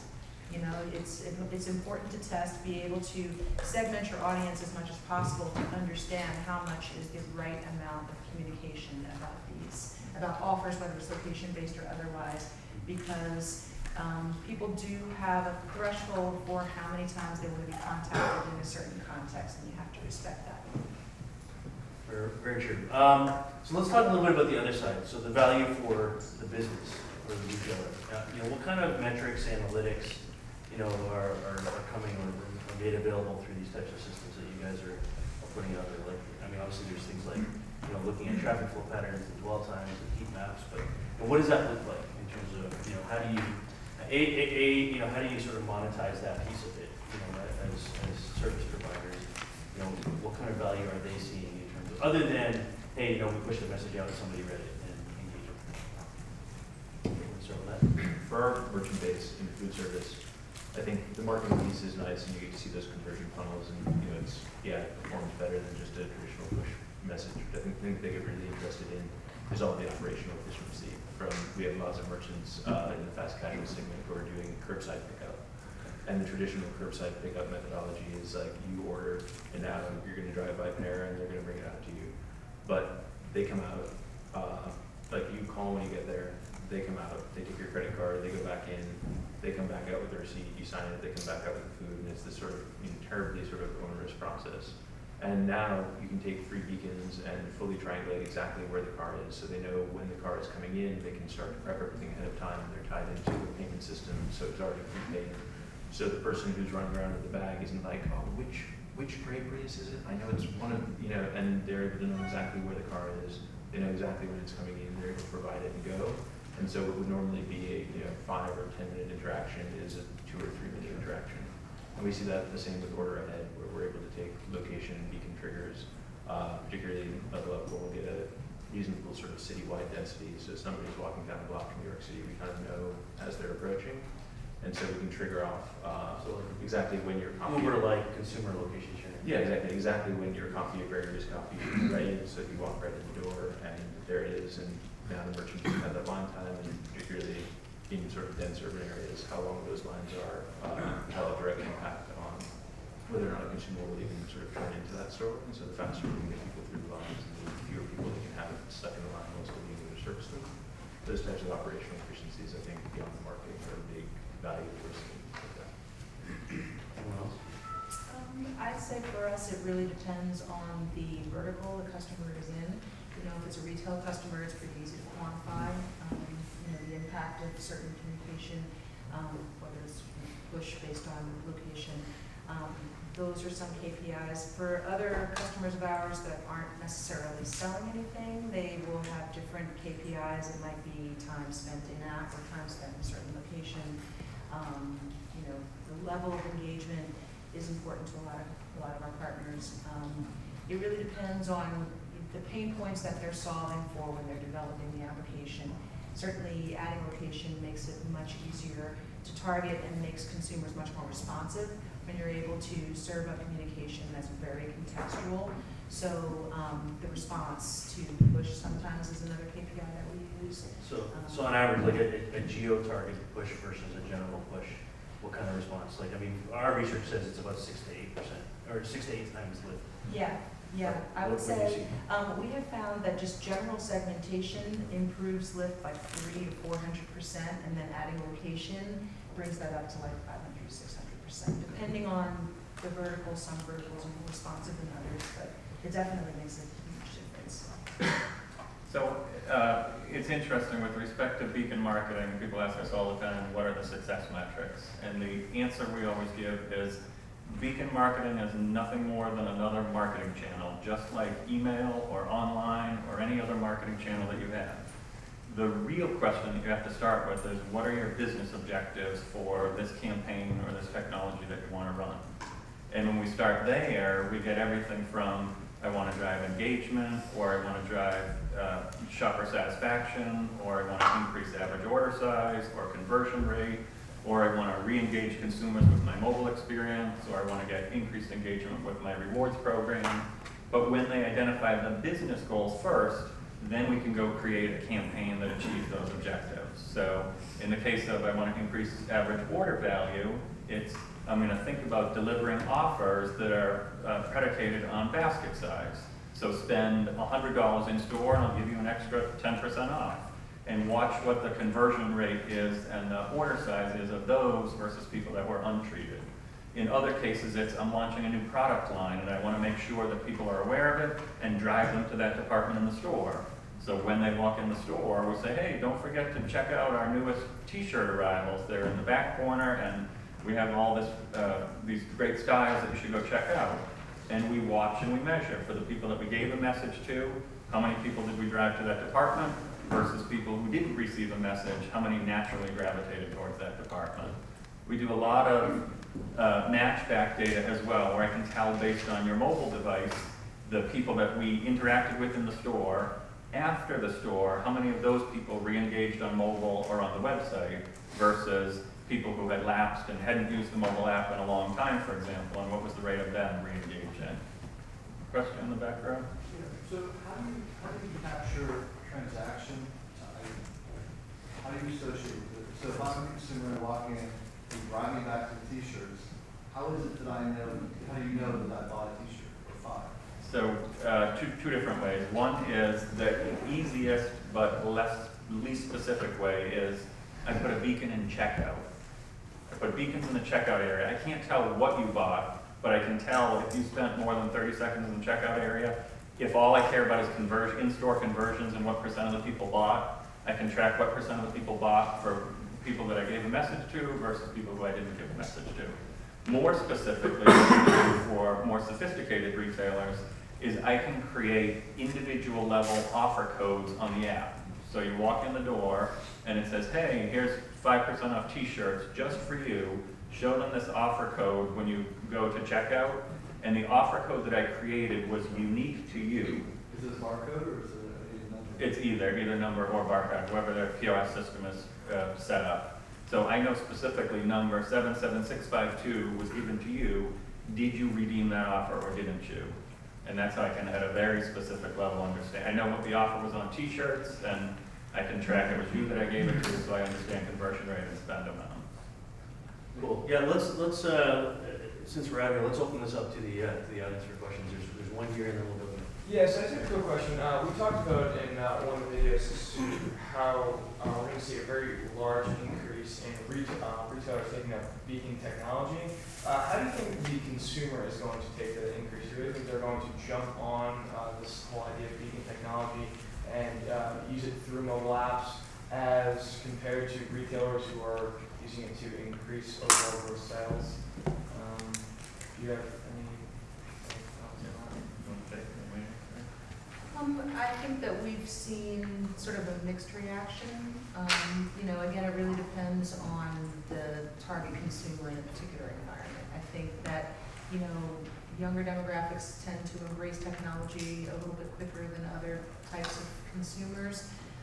We've been working with a lot of different retailers, and in general, there is that concern that people may not respond properly to the beacon-based communication, but again, you let them opt in so that they have that level of control, and then hopefully they will set their preferences so that they're not being over-communicated to. But we're always testing that out because there are some people that are. Are you asking about consumers using beacons themselves? Yeah, I mean, I've studied a lot through Forbes and Business Insider, and I always see the frequent, technology is going to destroy our way of life, which I am totally against because I feel it's definitely pushing us in the right direction. However, I just feel the way that people's mindsets are that a consumer would almost be hesitant to use such technology in a just general retail setting. We're pointing out that, from a user perspective, that it's beacons just is never surfaced, right? Right. Apple asks me, can I have the location service? Yeah. And even as a user, if I'm not, very up on, the specifics of technology, what I've been asked by the app is, can I use your location data? And this happens to be an unusually granular form of location data, but it's what if GPS worked the way that people thought that it did? Fundamentally, Yeah. it's not, so I don't think that that's ever going to be a mainstream discussion. I think the discussion may be around location data and sort of what level of granular data we provide, but the fact that it's beacon is a little bit yes, in some circles, Wi-Fi being in 5 gigahertz rather than 2.4 gigahertz was a conversation, but certainly not in the mainstream. I don't think we'd see that with beacons either. I completely agree with that. It's not about beacons as a terminology within the consumer mindset, but it is about the value and relevance. I mean, on my backpack over there's a beacon, and I have an app. If I leave my backpack here, I get a notification saying I forgot my backpack. Great. Right? Was it sold to you as a beacon? No, but you know, so there are things like that. There are beacons that are being deployed for tracking your pets, and, you know, all kinds of things like that. It's just, I found it unique, that whole concept, because I feel like it's almost like, retailers nowadays are, as we've seen, like, all the time, you look in your email, you see emails from, general retailers that you've gone into, signed up with some sort of promotion, and it's almost been ineffective in a marketing standpoint. So I find it unique that you're almost using beacons to, direct, you know, general promotions to people, but on a more relevant basis, rather than a random basis, as like we'd see with spam emails, for lack of a better term. But yeah, I just wanted to mention that, but thank you. Yeah, no problem. We'll take this one here. A lot of the use cases discussed today depend on the app, or in the case of Swirl Platform, partner app could also be used. And I'm just curious in the retail segment, what type of app adoption you're seeing for your customers. And as a follow-on, what are your customers doing to actually further drive that app adoption? Just knowing that you can't engage these customers in a way that we all hope, unless they're actually downloading the app and involved in the store. Yeah, so I think there's two dimensions to that. The first is for retailers who have already invested in creating a significant size mobile app footprint. Those guys want to get more mileage and value out of the apps and the consumers that have downloaded their own app. So those are, you're talking about the largest retailers, who's Urban Outfitters, for example, who already has hundreds of thousands or over 1 million consumers of their mobile app, and they say, this is a great new feature, these are my most loyal users, these are members of my rewards program, I want to find great new ways to engage them in the store, to keep their attention, to deliver them new things. In addition to that, there are retailers who either don't have a very large app footprint, or they say, even though that's 1 million users in my store, on an annual basis, I get tens of millions or hundreds of millions of consumer visits in my store. So a few million isn't very large in the grand scheme of my business. How can I, and I'm more than happy to, use third-party apps. So shopping apps are the easiest one that's most relevant. You talk about Retail Me Not that has 20 million mobile app downloads. There's 20 million consumers who are predisposed towards shopping, offers, and getting messages related to retail. So these retailers say, this is the perfect match. Let me set up my beacons to talk to these people. And of course, Retail Me Not has rules around, except don't spam them 20 times when they go in the store, so I'm going to limit it. I want to look at the creative. I want to control the brand. And as long as you put these safeguards in place, you can find a value proposition that fits. So it's shopping apps. I think over time you're going to see a lot of other larger scale apps, social media apps I think are a natural fit for it. Any lifestyle related apps. I think about, and then think about specific specialty retailers. So for fitness retailers, there are a lot of third-party fitness apps that are very large.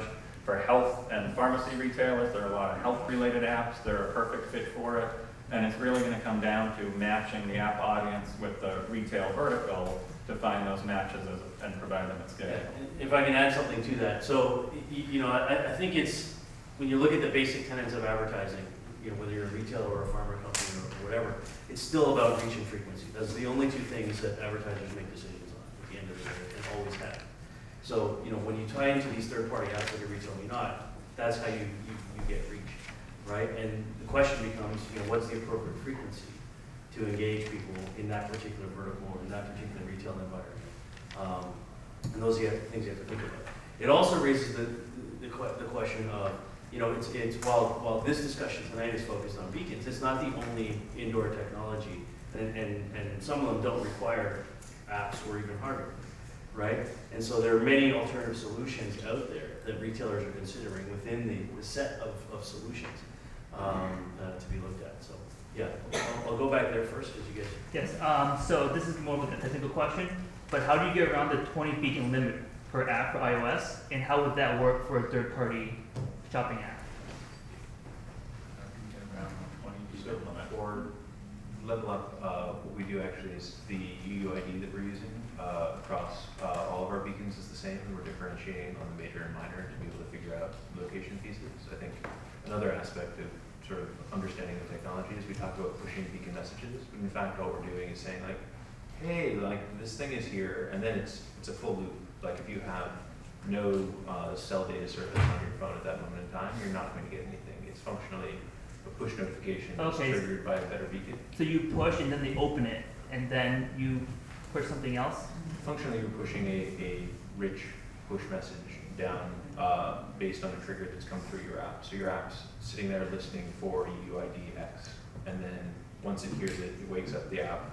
The app then says like, hey, I'm in this location because I saw this major in minor ID, I'm listening on this, UUID. Should I display anything? And the server functionally is then either pushing down directly to the app or pushing through a push message channel to the app. So here, Yeah. Well, I think we can all agree that we are kind of in the early phase of the proximity business, Wi-Fi, and NFC. I think what we need is companies like Roy Taylor, Alex Army, US Open that drives innovation, so we get these use cases. But who do you see is driving the innovation now? Is it the retailer itself, or is it the agencies? Because we experience that when both parties talk about this, but who's actually in the forefront of it? I mean, I think it's both. You know, it depends on who the agency is and it depends on the retailer. I think everyone's trying to do something really groundbreaking in the space, and so of course the agencies want to look like they're bringing all the best and brightest ideas to their clients. And then you have other clients that are just way ahead of the curve that just want to try everything and do everything. So it really depends on, probably the size of the retailer. Companies like Walmart, they'll set up labs. They'll have labs where they can have all of this technology live and just try to experiment with it and see what the reactions will be and test everything, and then over time decide what they're going to put on their roadmap or not.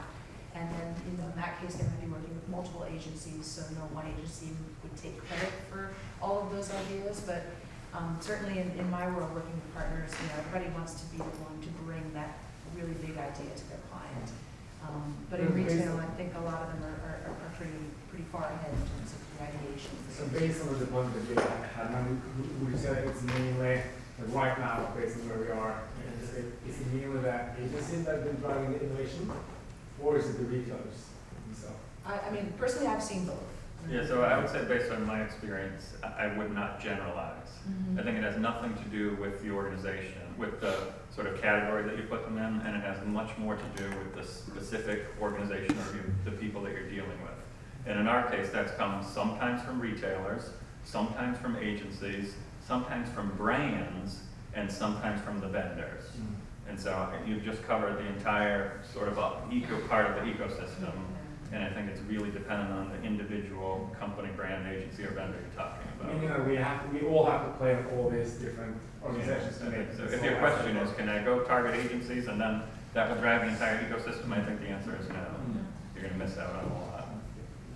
I want to go back to the previous comment this gentleman made here about the apps and retailers. Don't you foresee we're going to see a convergence of all these apps? You can only have so many apps, and we know today that people on average have 26 apps on their phone. So they're not going to have 106, right?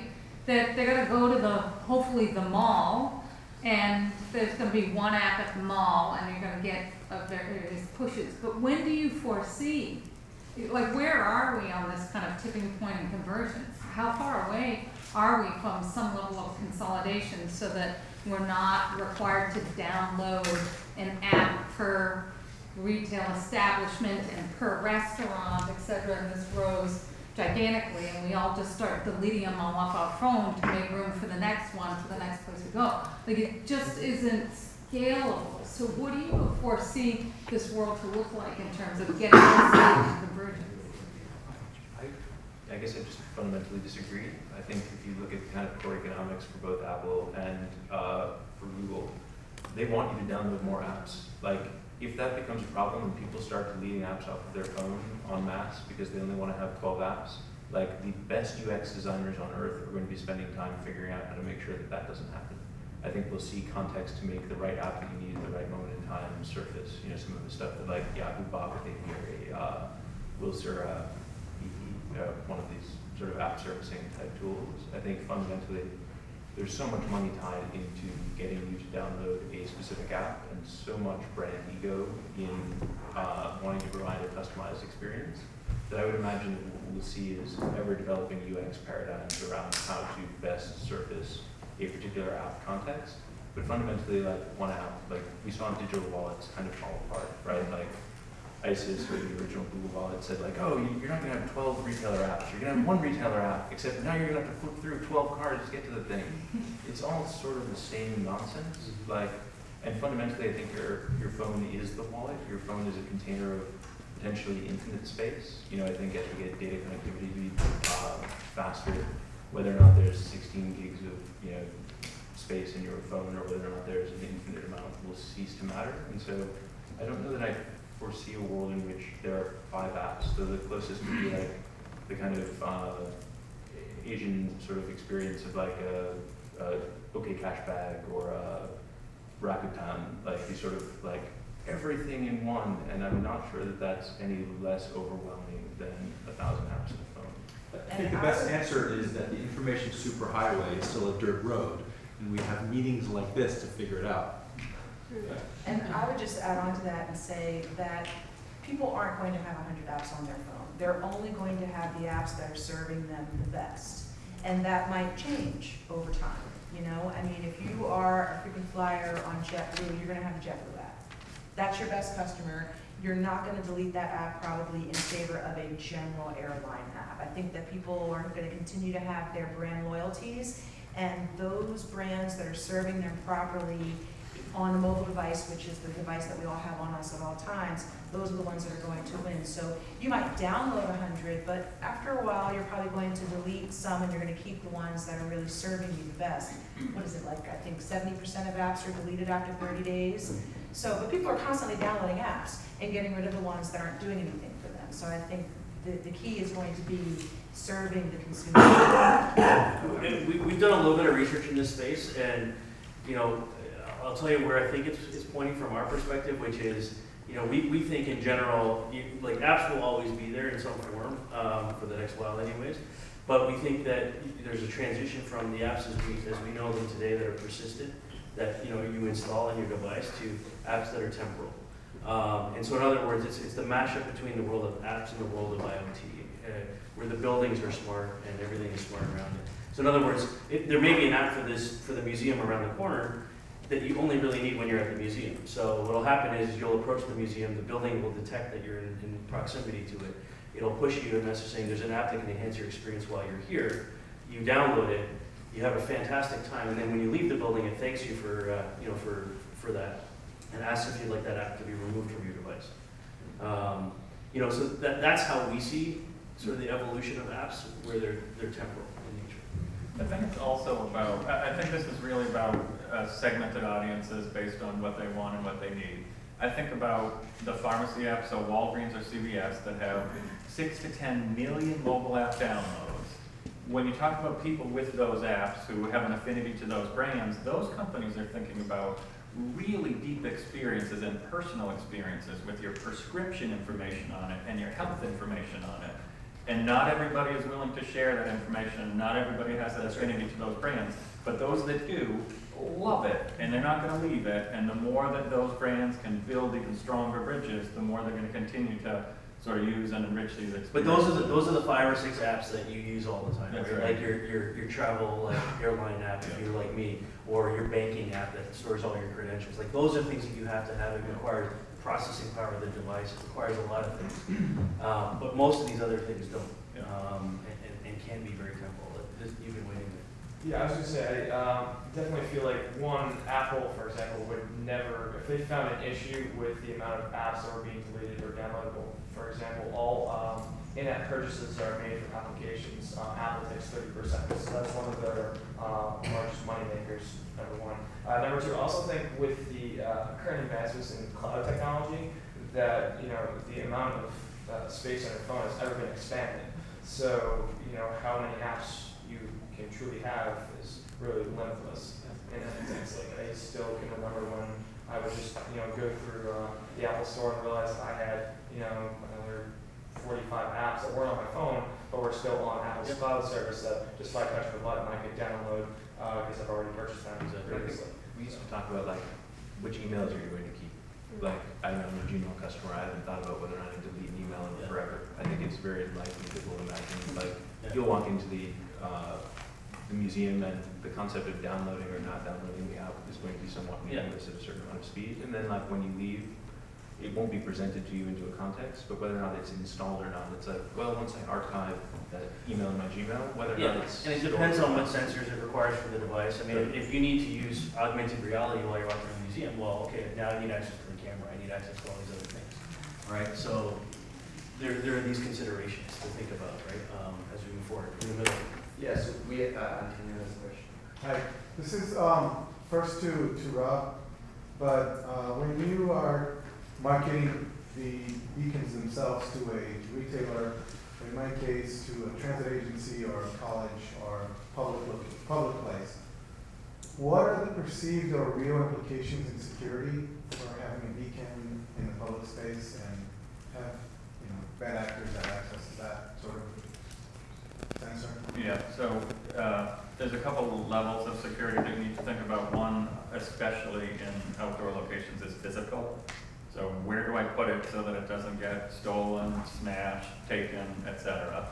And I think that's more unique to outdoor spaces than indoor and retail, because in retail they put it on the ceiling 25 feet up and there's not a lot of customers that are going to be walking around trying to take that thing down. The other is from a data perspective, and there are really two ways to think about beacons. So Apple has created this thing called iBeacon, which is an open protocol that any app can use once they understand the location.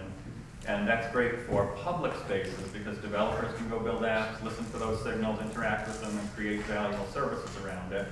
The problem with that in a retail setting is if I'm a retailer and I put a beacon in my store broadcasting this open signal, that's great for my app holders to listen for that signal, but that also means that hackers with apps can listen for that signal, competitors can listen for that signal, Amazon can listen for that signal if they want.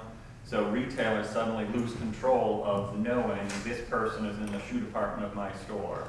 And so for that reason, companies like Swirl have created secure versions of this broadcasting information. It's encrypted, and what that means is the retailer can give permission to only certain apps to listen for this signal. So no third-party apps could listen for this signal unless it came through my console and I specifically gave them the ability to decrypt that signal. And then no concern of terrorism or any else other such getting to IB technologies like using that. If I hear something like that from a transit agency, they probably don't know the technology well. That's right. So from a technology perspective, all these beacons do is broadcast a thing that says location number 642978. That's the extent of it. It's not connected to any network. It doesn't collect any data. It doesn't integrate with anything. It's nothing more than a little device that's broadcasting out a number. And so if a terrorist can, I don't know what they would do with that number. That's the whole point. Yeah. So iBeacon, there's intelligence that says I know what the location is. Then there's potentially issues. But as long as you encrypt it, number 778642, and by the way, 30 seconds from now, that's going to be a different number. Nobody would be able to use it. Motion back here. Yes, so it seems that when you have more interaction with the customer, you can get more value out of these services. So how do you start building that interaction from the very onset? Well, we have some marketing programs that we use for new clients. One of them we call a Welcome Series. We have found that it's very effective to sort of show people how to use your app in the best way. So basically it's an out-of-the-box marketing program that kind of takes consumers on a tour of your application, takes them through the parts that you really want them to use, and then potentially ask for the opt-in for location, depending on what it is we're trying to get them to do in the application. So that's been pretty successful. They're experts for at us. good push. That is true. That is true. One of our white papers that we put out is called the Good Push Index. That's right. Because there's a lot of bad push out there, and we actually have another piece on that as well. So I think we've all received those unwanted push notifications from games or other companies that we didn't ask for. So the key is to really get people to opt in. Back in the middle here. Yeah, I was wondering if there's any data, and obviously it's probably varies from customer to customer, but in terms of the average lifetime value of a customer from when they are become a beacon customer, like when they're actually opting in for beacons, as opposed to just having the app and there's no beacons in store, kind of pre-beacons, post-beacons, and what's the sort of average industry percentage tell you a number, but then I would have to kill you. So we do have clients who specifically have matched back the data and seen significant increases in spend, effectively spend, which is lifetime value. It's only over a short time because this technology's only been around for less than a year in many cases that retailers are using it. But those that are measuring it based specifically on spend are seeing significant increases. And I think over time, as more retailers use this and more retailers go public with the results, you're going to start seeing a lot more data and specific case studies around that exact number. Yeah, and I think in that scenario, just to add one thing to that, like, you have to remember, like, from a retailer's point of view, like, they're not just looking at the beacon piece, they're looking at this, what I look at, what I call the three-layer cake, right? There are technologies, location technologies, GPS and cell tower for, ultimately driving traffic to the store. Like, beacons don't matter unless you're in the store, right? For the most part, right? So we have to get people there first. So there's a whole strategy around how we employ location around that. Guys like these are doing lots of work in that, like getting them to the building. Then we're the indoor technologies take over after that. So you've got Wi-Fi, you've got beacons, you've got magnetic positioning, you've got, out of MIT here, Byte Light, doing LED, all that kind of stuff, right? And then you have the last layer, which is to the question earlier back in the back left here about the transactional data, right? And that's where things like NFC, complete the transaction that came from the beacon offer or wherever the case might be. You have to look at all three of those layers. It can't just be, hey, I'm only doing beacons, right? I think the transactional data for us, is where we really started Yeah. out. And so for every level up transaction, it's point of sale integrated, so we get all of the SKU level data. So we're able to see very specifically, when we advertise a particular, item to a particular person when they're walking in the door, did they actually buy that item? And that comes right back into our analytics, and so we can show those funnels as well. And we've seen a really sort of great success with recommending to people something that they already have, sort of with the predictive ordering. Like, we know that you get the same coffee at the same point in time when you're walking on this path every day. If we now want to sort of increase your basket size by like, hey, do you also want the biscotti? That sort of upsell at that moment of convenience where it feels so luxe, in the same way that like people will spend a bit more on a ride with an Uber because the entire thing feels somehow like you're being taken care of, and so you feel like you deserve to be taken care of, and so you then treat yourself in some way. And that sort of basket increase in these sort of highly contextually aware interactions, we've seen really great success for. Thank you. We'll go over here. How much does it cost to outfit a store with these beacons? And you mentioned a lot of big businesses, but you see small businesses using these as well? So Level Up has about 14,000 accepting locations. More than half of those are SMBs, mom and pops with one or two locations, and every one of them has at least a beacon, just as being part of the Level Up network. So in those cases, we've seen it varies a lot on sophistication. In the food service industry, it's a less sophisticated merchant on balance than in the retail industry, but you still end up with some mom and pop stores that are super sophisticated and really leverage those pieces. We try to build a platform in our sort of SMB markets to sort of be set it and forget it. So those merchants are still benefiting from the beacon technology. But if I ask them like, oh, how do you love our beacon technology? They would be like, no, well, we really like that people come to the store and that people are buying all these additional things and they like the order ahead. But again, I think where people are going to understand that it's beacon technology versus a technology package or platform is highly sophistication dependent. How much does it cost? If you're just like the Urban Outfitters, how much would that cost? So the Urban Outfitters one is very different than SMB. The hardware beacons themselves, it's $20 to $30 per beacon.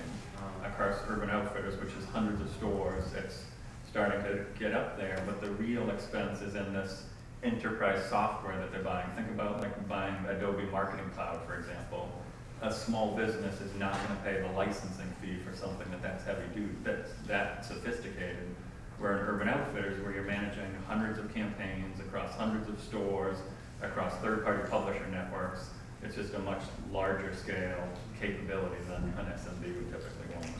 Yeah, so it's also the beacon that actually costs the large sum of money. It's more so the software that goes along with the beacon that gets those promotions out there. It's actually the battery that costs all the money. I mean, you can get a beacon for $5 if you want its battery life to be 6 months. you know, the sort of contact. Oh, yeah, so you just naturally can have outlets. Yeah. This is well, unless the actual retailer is building a new location, you could implement that fall. Yeah, I think it also depends too. I mean, there are beacons now that, you know, aren't just pure Bluetooth beacons. They have other features like gyroscopes built into them, so you can detect movement. So in luxury retail, for example, you know, at $30, you know, a unit, you can afford, you know, in a luxury retail store to put a beacon on right on the price tag of that, you know, nice leather jacket. And then what you can do is if it has a gyroscope, not only do you know somebody's near the rack, right, but you know they actually picked up the jacket and took it to the change room to try it on. Because you saw the jacket move from here to here. Right? So there's things like that that are starting to happen, but it depends on the segment of retail whether or not, you know, the cost, you know, might make sense. Key is looking at what are the processes going on right now in business and how digital can make it more efficient. So R.R. Donnelley, one of the largest printing companies in the world at $10 billion, is now getting paper printed for the tags and the labels that they put on an item. So that paper is impregnated with RFID reading technology. So they don't even think about, now they send those sheets of paper, they're making boxes, they're making tags, they're making whatever, and they're location-based capable, and it's just the paper. Yes. So I think, just rethink how things are going and how digital will make it even easier to, without having to change what you're currently doing. Yeah. Just talking about innovation level, what do you see as kind of the next level? Do you see a higher level of customization to a passive response? You know, you push out certain things and people will opt in or opt out. Do you see that there's a more active communication level that's possible or wanted? And is that probably quite related to what kind of space you're in? Your lower end retailer is probably going to have more of a response differentiation to passive. Luxury may be more two-way interactive. I would say for us in the space that we're in, it's the data that's really valuable for us. So yes, it's great to be able to communicate with the person in the moment, but it's also, you know, probably equally valuable just to know that they're there and what they're looking at and how they're shopping and what their consumption patterns are. Just from taking a step back, you know, from that particular interaction, just having a much more robust profile of your consumer and being able to develop marketing campaigns, either, you know, location-based or through other channels to really kind of serve up offers that are really relevant to what they're doing and what they're looking for. That to me is, but being able to tap into and leverage that is going to be really important, I think, in the future. As Steve was showing the circles, sort of in the earlier graphic, and the circle that I both think is coming and as a consumer hope is coming is attention. Like, there's that moment in time where like you could be my best friend and you texted me and I'm just furious that my phone is pinging again because I was right in the midst of doing something. And I think like, you know, what is the next sort of level? It's like, okay, you know where I am and you know sort of the context that I'm in, but the context of my mind, like how is my attention focused at a given moment in time and speaking to me when a human being would. You wouldn't interrupt me while I'm speaking. Why is my phone doing that? And I think that sort of attention context is hopefully what we'll see next. I completely agree with that. And I think that's where we see that like all these sensors starting to play a role. So for example, you know, if you see that this device has sat dormant, the gyroscope hasn't moved, you know, for the last 8 hours, and from a light sensitivity perspective, the sensor says it's dark, well, probably the person's sleeping, right? And so sending messages at that particular time contextually doesn't make sense. So that's where the sensor data starts to play a bigger role in you know, whether it's appropriate or not to deliver, you know, a message in that context of time. I think, was there one back here? No? All right, right here.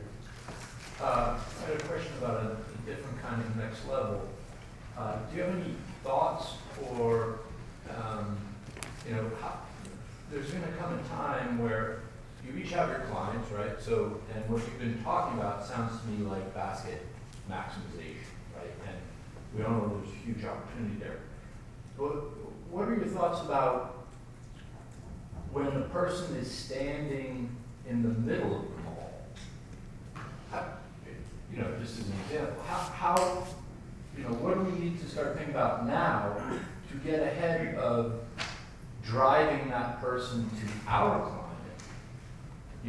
before they cross the threshold, right? And I'm just wondering, is that too far away? Is there too much money to be made now, just with, you know, maximizing once they're there, once we have them within the store, as opposed to how do we start getting ahead and get them to go to the Urban Outfitters versus the 3 other places that are on their list of places to go to? Because then we'll get that real incremental dollar if they come here first. Yeah, so I think there's a bunch of layers of location that you're talking about. You're talking about in the mall and mall-based advertising, Yeah, whether it's that's an Wi-Fi or integration. beacons. Right. You're talking about geofence in the parking lot, which is Urban Airship sending a geofence push notification. You're talking about mobile advertising, which is earlier in the day when you were home browsing mobile websites and you saw an ad that said, hey, go to the mall today and check out X, Y, and Z. And I think ultimately where this thing is going to go is all of those things are going to start getting tied together. So I can track the fact that I served you the mall advertisement in the afternoon, then you showed up in the mall that night or that day, and then from the message that I sent to you in the parking lot or in the mall, which was related to Ann Taylor, Lord & Taylor Macy's, you walked into the store or you didn't. I'm going to start tracking that path and learning about the effectiveness of the messages, the offers, the incentives, the timing, all the traditional digital marketing stuff around what worked, what didn't, and over time I'm going to take care of it. And I think the real exciting one is then going to be tracking that back from the physical world to the online world. So I know that you spent time in Dick's Sporting Goods in the hunting department in the store, and I know through POS integration that you bought or you didn't buy, and the next time you go to Dicks.com, I'm going to serve you something based on the knowledge that I have of what you did in the store. So I think the long-term opportunity is really tying together all of these channels back and forth. I wonder whether or not it will even matter. Like, I wonder whether or not we will just, like, think about the digital and the physical as sort of vastly undifferentiated. That essentially, like, that moment of being in the mall will be the same moment of being, like, at the, you know, sort of Google homepage or, you know, Just sort of thinking like about website shopping. where- I'm not thinking about shopping. Yeah, sure, you know, like, we already look at, like, real-time bidding inside of our system as a thing we've been playing around with because we have some banking partners, and so we can know if you've already had lunch because we know all your credit cards. And so do you want to bid on somebody who we know is right about to go to lunch in terms of who that push notification goes to? And it's no different than real-time bidding on AdWords. You know, and I wonder whether or not that the AdWord is for going to a website or that the AdWord is for walking into a store. Like we're already beginning to see this where retailers have to have the same economic, the same prices, whether or not it's on the web versus in store, just by the fact that their costs are completely different in each one of those environments. Once you sort of standardize that pricing piece, moving people, whether or not it's in the physical world or whether or not it's to a digital site, I don't know if that has a long-term differentiator. Like I think that integration that Rob's talking about is actually going to be not so much integration as just sort of homogenization. Right, so an indication that we're getting closer then is when we do start to see that convergence of pricing and margin. When there's like a real-time location-based AdWords bidding service, like that's just like as Byzantine and confusing as digital advertising is at this point, when you get into like the really hardcore real-time stuff, that plus location is going to be hysterical. And we're already seeing it. I mean, Rob mentioned this idea of the private ad exchanges. You know, so in situations where you have, you know, Walmarts and Walgreens and brands like that with CPG products, you know, up the yin-yang in these stores, you will end up in scenarios where these CPGs will be outbidding each other for communication across that internal beacon network or whatever the communication channel is inside of the store. The store itself becomes, you know, basically the merchant becomes, you know, a seller of media. Yeah. I had a question for you on this, actually, watching the presentation, which was, when you think about CPG brands bidding into retailers, like retailers have for so long trying to gate that. Like you think about the most sort of extreme CPG version of this, like in grocery stores. Where grocery stores really are not thrilled about Coca-Cola advertising to you, right? They want to have control of the circular and they want to sort of say what gets moved at a given point in time. What are you sort of hearing? Because when I look at like the partners that you have, you get both very large retailers and a lot of big CPGs. Are you seeing that tension there in terms of there's a Yeah, lot of how tension. Coca-Cola I feels mean, about in for general, there's tons of tension. And I would argue, and maybe Rob can tell me differently, but I would argue from what we see within the retail sector right now is that every retailer, you know, at least in North America, and maybe wider than that, you know, sees the value, understands the value of deploying these beacon networks. Most of them can't afford to do it. But the CPGs come out knocking at the door saying, hey, we got the money, we'll pay for it, but if we pay for it, we want to be able to deliver the, you know, the message to the consumer. So there's a funding, you know, dynamics issue around building of these networks in the first place. Then you have guys like beacon companies, service providers, they'll say, hey, well, we'll put the beacons in for free, right? But then we want to control, you know, the communications piece, right? So there's actually three pieces. It's the CPGs, it's the merchants themselves, and then you have, you know, the vendors, in some cases, with lots of capital, you know, investment capital saying, hey, we'll fund the network and we'll build it out. You have to remember, a retailer or a mall, you know, the way they think has always been, these are property managers. They're not, you know, marketers, right? So they're in the real estate business. And so the way they've always historically thought about this stuff, and it's changing, this technology is changing it, but the way they've always thought about this is, look, you want to put something in my store, well, you pay for space in my store, and then you can put a screen in here, or you can put a kiosk in here, or you can put a beacon in here, right? But you're gonna pay me, the merchant, I'm in the real estate business, for that space. That's historically how they've looked at this, but now they see that there's a much bigger revenue opportunity, but they don't know yet how to fund it, right? Yeah, so I think there's three dynamics, and they're all going to get worked out over time, and we'll figure out what the equilibrium is. One is the price of the revenue opportunity. So for the right price, the retailers would be glad to let the brands come in and send messages. The second is the brand experience. And so the retailers are very concerned about, I don't want Coke to take over this whole thing, but as long as I have some controls over what the message is, how it fits into my app that's delivering this message, and the whole brand communications, I'll find the right control over it. And the third is data ownership. These are my beacons that I put in my store. You want me to give you all the data, Coca-Cola, that says who walked in front of these beacons and did what? And so I think, right, so but for the right price, I'd be glad to hand you over that data. So I think what you're going to see is this sort of we're going to have to find this equilibrium among those different groups, among those different dimensions. And it's going to land somewhere where it's going to work for all of them. And in the case of some of these merchants, like there's a, you know, part of that price point discussion of, you know, for the right amount of money, also depends on what the product is. If it's Coca-Cola coming in, you know, and we're talking about a grocer, the grocer may say, well, we have our own generic, no-name brand of Coca-Cola. We have a much better margin on that. We want to promote that ourselves, you know, over Coca-Cola, right? So there's that internal discussion too in some of these cases, right? So I think we're like near the end of our time here. Do we have one more question? All right, we're going on to the back. Sure. So couldn't like Facebook just do this since everyone has the app? And brands can just go to Facebook and put the beacons and wake up the Facebook app and push it just through Facebook? Yeah. Yeah, they're testing it. Oh, okay. So that would kind of disintermediate. Yeah, I mean, so yeah, I mean, how many people use Facebook Messenger here? Right? Do you know that by default location is always on in that? Up until this week when they just changed it like yesterday. But for up until now, it's always been on, right? So yeah, I mean, they have the power to do that. They're testing it, but that's the strategy here. Is I mean, it's you go after these apps that have, you know, existing install base with, you know, millions of users or hundreds of millions, you know, and that's, you know, that's how you're going to get the reach boost. But are we doing the test now? Oh yeah, did anyone get an alert on their phones? Yes. You can leave. So if you did get it, you click on the message that you got, and there's a private message for those that got it. And I'll tell you what it is. It's just we'll meet at Mead Hall and have a drink. We're trying to be very relevant to this time. To tie all these things together it's hard to do this. It's not easy.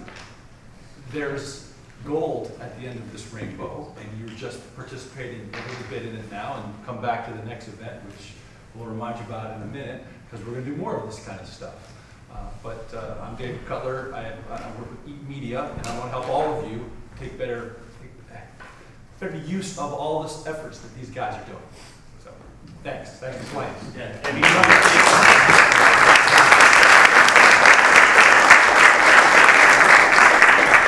many actually got the alert? Raise your hands.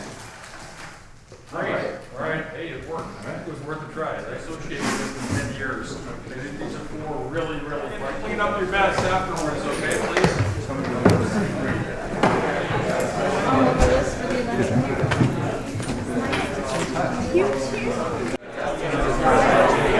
And I look for insurance and then I draw bullets.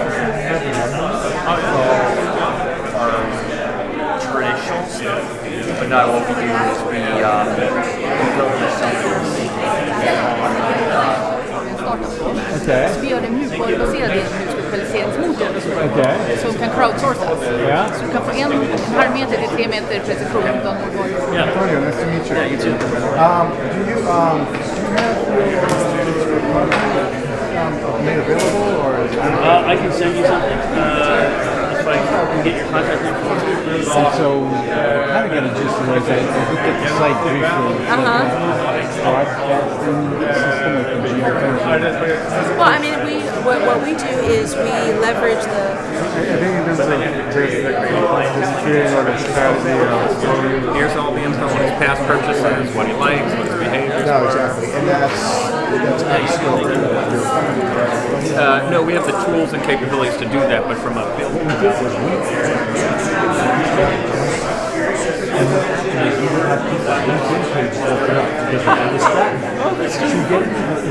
Yeah, and so 5 guys did it. 1 guy looks at the joint, right? I think the CD's laughing at that to see if they're cool, right? And then I don't smoke it. I'm not sure for the room. I look and see who's doing it. Yeah, sure. By the way, open it up. So this is I have 2. That's one. I'm going to open up the next one so you can actually see what. Right when they were Here's the second one, and this. Be careful with it because if you pull that top off, it'll fall on the floor. I don't want it to fall on the floor. So what you see there is a chip with a transistor that is emitting a signal, and the big part is the battery, so you don't have to have power. You don't have to have Wi-Fi because it's just talking to the apps that are in the room, so it doesn't need Wi-Fi. But it's merely reaching out to those within its reach. These are things. Actually, it's on here. If you get the bandwidth, we're doing a big thing next Tuesday at Google. And thank you so much for your help getting all of this together. It was fun. Yeah. It worked out so nicely. Yeah, I know. You guys are also articulate on the topic. It's amazing. Thank you. Take a lot for granted. I mean, all of you. Yeah. It was really good. Yeah, it's a very... När du får in en värdekedja med agenter, alltså Absolut. reklambyrå eller motsvarande. Ja. Som bygger in.